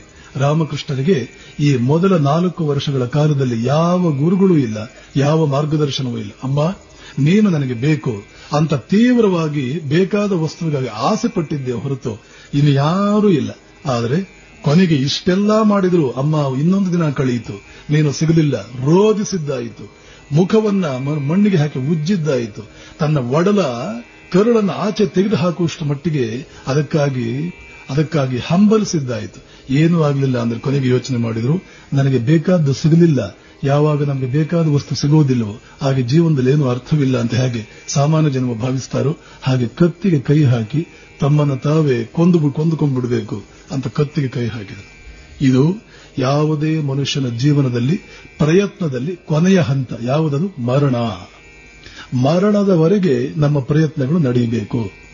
ವೇದಾಂತವು ಕೂಡ ಸ್ಪಷ್ಟವಾಗಿ ಹೇಳುತ್ತೆ, ಮನುಷ್ಯನೇ ನಿನ್ನ ಪ್ರಯತ್ನ ಯಾವತ್ತು ಕೊನೆಗಾಣಬೇಕು ಅಂದ್ರೆ ನಿನ್ನ ಮರಣದ ದಿವಸ. ಅಲ್ಲಿವರೆಗೆ ವೇದಾಂತ ಗುರುಗಳು, ಋಷಿಗಳು, ಜ್ಞಾನಿಗಳು ಹೇಳ್ತಾರೆ ಉಪನಿಷತ್ತಿನಲ್ಲಿ, ಆಸುಪ್ತೇಹೇ ಆಮೃತೆ ಕಾಲಂ ನಯೇದ್ ವೇದಾಂತ ಚಿಂತೆಯ. ನಿನ್ನ ವೇದಾಂತದ ವ್ಯವಹಾರ, ಪ್ರತಿನಿತ್ಯದ ವೇದಾಂತದ ವ್ಯವಹಾರ ನಿನಗೆ ಮುಗಿಬೇಕು. ಎಲ್ಲಿ ಅಂದ್ರೆ ನಿದ್ದೆ ಬಂದಾಗ ಮಾತ್ರವೇ, ರಾತ್ರಿ ನಿದ್ದೆ ಹೋಗ್ತೀಯಲ್ಲ ಅಲ್ಲಿವರೆಗೆ ವೇದಾಂತದ ವ್ಯವಹಾರ ಮುಂದುವರಿಯಬೇಕು. ಆಸುಪ್ತೇಹೇ. ಇನ್ನು ಆಮೇಲೆ ಆಮೃತೇಹೇ ಕಾಲಂ, ಮರಣ ಬರುವವರೆಗೆ ಈ ವೇದಾಂತದೊಡನೆ ವ್ಯವಹಾರ ಮುಂದುವರಿಬೇಕು. ನಯೇತ್ ವೇದಾಂತ ಚಿಂತೆಯ, ವೇದಾಂತದ ಶ್ರವಣ ಮನನ ನಿಧಿಧ್ಯಾಸನಗಳು ಅಲ್ಲಿವರೆಗೆ ಮುಂದುವರಿಬೇಕು. ರಾಮಕೃಷ್ಣನ ಪ್ರಯತ್ನ ಮುಗಿದಿದೆ, ಇನ್ನು ಮರಣ. ನನಗೆ ಇನ್ನೂ ಈ ಜೀವನ ಇಷ್ಟು ನಿಷ್ಪ್ರಯೋಜಕವಾದಂತಹ ಜೀವನ ಇಟ್ಕೊಂಡು ನನಗೇನೋ ಬೇಕಾಗಿಲ್ಲ ಅಂತ ಕತ್ತಿಗೆ ಕೈ ಹಾಕಿದರು. ಹೇಳ್ತಾರೆ ಅವರು, ಅವ್ರ ಬಾಯಿನಲ್ಲೇ ಕೇಳೋಣ, ಇನ್ನೇನು ಅದನ್ನು ನನ್ನ ಕೈಯಲ್ಲಿ ತೆಗೆದುಕೊಂಡು ನನ್ನ ಈ ಅಸ್ತಿತ್ವಕ್ಕೆ ಕೊನೆ ಮುಟ್ಟಿಸಬೇಕು ಅಂತ ಭಾವಿಸಿದೆ. ಇದ್ದಕ್ಕಿದ್ದ ಹಾಗೆ ಸಹಸ್ರ ಸೂರ್ಯರನ್ನು ನಾಚಿಸುವ ಒಂದು ಬೆಳಕು ಒಮ್ಮೆಲೆ ಮಿಂಚಿನಂತೆ ಎರಗಿ ಬಂತು. ಸಹಸ್ರ ಸೂರ್ಯರನ್ನು ನಾಚಿಸುವ ಬೆಳಕು ಒಮ್ಮೆಲೆ ಒಂದು ಮಿಂಚಿನಂತೆ ಎರಗಿ ಬಂತು. ದೂರ ದೂರದ ಸುತ್ತಲೂ ದೇವಸ್ಥಾನ, ಗಂಗಾ ನದಿ, ದೇವಿಯ ವಿಗ್ರಹ ನನ್ನ ಕಣ್ಣುಯ ಸುತ್ತಮುತ್ತಲು ಆ ದಿಗಂತದಿಂದ ಬೃಹತ್ತಾದ ತರಂಗಗಳು ಎಲ್ಲವನ್ನೂ ನುಂಗುತ್ತಾ ನನ್ನ ಕಡೆಗೆ ಪ್ರವೇಶ ಮಾಡಿ ನಾನು ನೋಡ್ತಾ ಇದ್ದಂತೇನೆ ನನ್ನನ್ನು ನುಂಗಿಬಿಟ್ಟುವು. ಆ ಬೆಳಕಿನ ತರಂಗಗಳು ನನ್ನನ್ನು ನುಂಗಿಬಿಟ್ಟವು. ಪ್ರಜ್ಞೆ ಕಳೆದುಕೊಂಡು ನಾನು ಪ್ರಜ್ಞಾಶೂನ್ಯನಾಗಿ 2 ದಿನಗಳ ಕಾಲ ಈ ರೀತಿ ಪ್ರಜ್ಞಾಶೂನ್ಯರಾದರೂ ಭಗವತಿಯ ಸಾಕ್ಷಾತ್ಕಾರವಾಯಿತು, ಭಗವದ್ ದರ್ಶನವಾಯಿತು. 2 ದಿನ ಆದ್ಮೇಲೆ ಎದ್ರೆ ಆ ಅರೆ ಪ್ರಜ್ಞಾವಸ್ಥೆಯಲ್ಲಿ ಮಾ ಮಾ ಅನ್ನುವ ಬಂಗಾಳದ ಒಂದು ಸಣ್ಣ ಪದ, ಕನ್ನಡದಲ್ಲಿ ಅಮ್ಮ ಅಮ್ಮ ಅನ್ನುವ ಪದ ಒಂದು ಬಿಟ್ರೆ ಬೇರೆ ಇನ್ಯಾವುದರ ಕಡೆಗೂ ಅವರ ಗಮನವಿಲ್ಲ. ಹೀಗೆ ಅವರ ಸಾಧನೆಯ ಮೊದಲ ಘಟ್ಟ 12 ವರ್ಷಗಳ ಸಾಧನಾ ಜೀವನ 4 ವರ್ಷಗಳ 3 ಘಟ್ಟಗಳನ್ನಾಗಿ ನಾವು ಮಾಡಬಹುದು. ಮೊದಲ ಘಟ್ಟದಲ್ಲಿ ಯಾವ ಗುರುವೂ ಇಲ್ಲದೆ, ಯಾವ ಮಾರ್ಗದರ್ಶನವೂ ಇಲ್ಲದೆ ತೀವ್ರವಾದ ಒಂದು ಅಭೀಪ್ಸೆಯಿಂದ, ತೀವ್ರವಾದಂತ ನನಗೆ ಬೇಕು ಅನ್ನುವ ಆ ಬೇಕು ಅನ್ನುವ ತೀವ್ರತೆಯೇ ನಮಗೆ ಬೇಕಾದ್ದನ್ನು ಕೊಡುತ್ತದೆ. ಇಂಗ್ಲಿಷಿನಲ್ಲಿ ಒಂದು ಮಾತಿದೆ, you will get everything that you deserve. You will get everything that you deserve.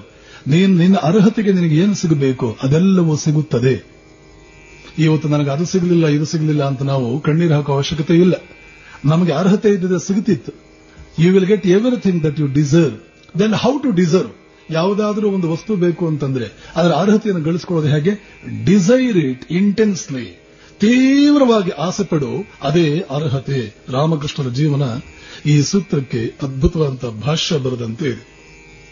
ಅವರ ಜೀವನದಲ್ಲಿ ಬರುವ ಘಟನಾವಳಿಗಳನ್ನು ನಾವು ನೋಡ್ತಾ ಬಂದ್ರೆ, ಆ ಸಂದರ್ಭಗಳನ್ನು ನೋಡ್ತಾ ಬಂದ್ರೆ, ಇವತ್ತಿನ ವಿಜ್ಞಾನಿಗಳು ಎಷ್ಟರ ಮಟ್ಟಿಗೆ ಅದೇ ವಿಷಯಗಳನ್ನೇ ಹೇಳ್ತಾ ಇದ್ದಾರೆ ತಮ್ಮ ತಮ್ಮ ಭಾಷೆಗಳಲ್ಲಿ. ರಷ್ಯಾ ದೇಶದಲ್ಲಿ ಒಬ್ಬ ಸೈಕಾಲಜಿಸ್ಟ್ ಇದ್ದ. ಸೈಕಾಲಜಿ ಅಂದ್ರೆ ಮನೋವಿಜ್ಞಾನ, ಮನುಷ್ಯನ ಮನಸ್ಸು ಹೇಗೆ ಕೆಲಸ ಮಾಡುತ್ತೆ ಅನ್ನೋದನ್ನ ತಿಳಿಸುವಂತಹ ವಿಜ್ಞಾನಿಗಳೇ ಈ ಸೈಕಾಲಜಿಸ್ಟ್. ಪಾವ್ಲೋ ಅಂತ ಹೇಳಿ ರಷ್ಯಾದ ಅಥವಾ ಯುರೋಪಿನ one of the greatest psychologist Pavlov ಅಂತ ನಾವು ಹೇಳಬಹುದು. ಹಾಗೇನೆ ಇಂಗ್ಲೆಂಡ್ ನಲ್ಲಿ ಆರ್ಡಿ ಲ್ಯಾಂಗ್ ಅಂತ ಬರ್ತಾನೆ. ಇನ್ನೊಬ್ಬ ಹಲವಾರು ಜನ ಬ್ರಿಟಿಷ್ ಸೈಕಿಯಾಟ್ರಿಸ್ಟ್ ಕೆಲವರೆಲ್ಲ ಬರ್ತಾರೆ.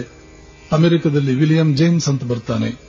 ಇತ್ತೀಚೆಗೆ ಫ್ರಾಯ್ಡಿಯನ್ ಸೈಕಾಲಜಿ ಅಂತ ಒಂದು ಸಿಗ್ಮಂಡ್ ಫ್ರಾಯ್ಡ್ ಅಂತ ಒಬ್ಬ ಬಂದಿದ್ದಾನೆ.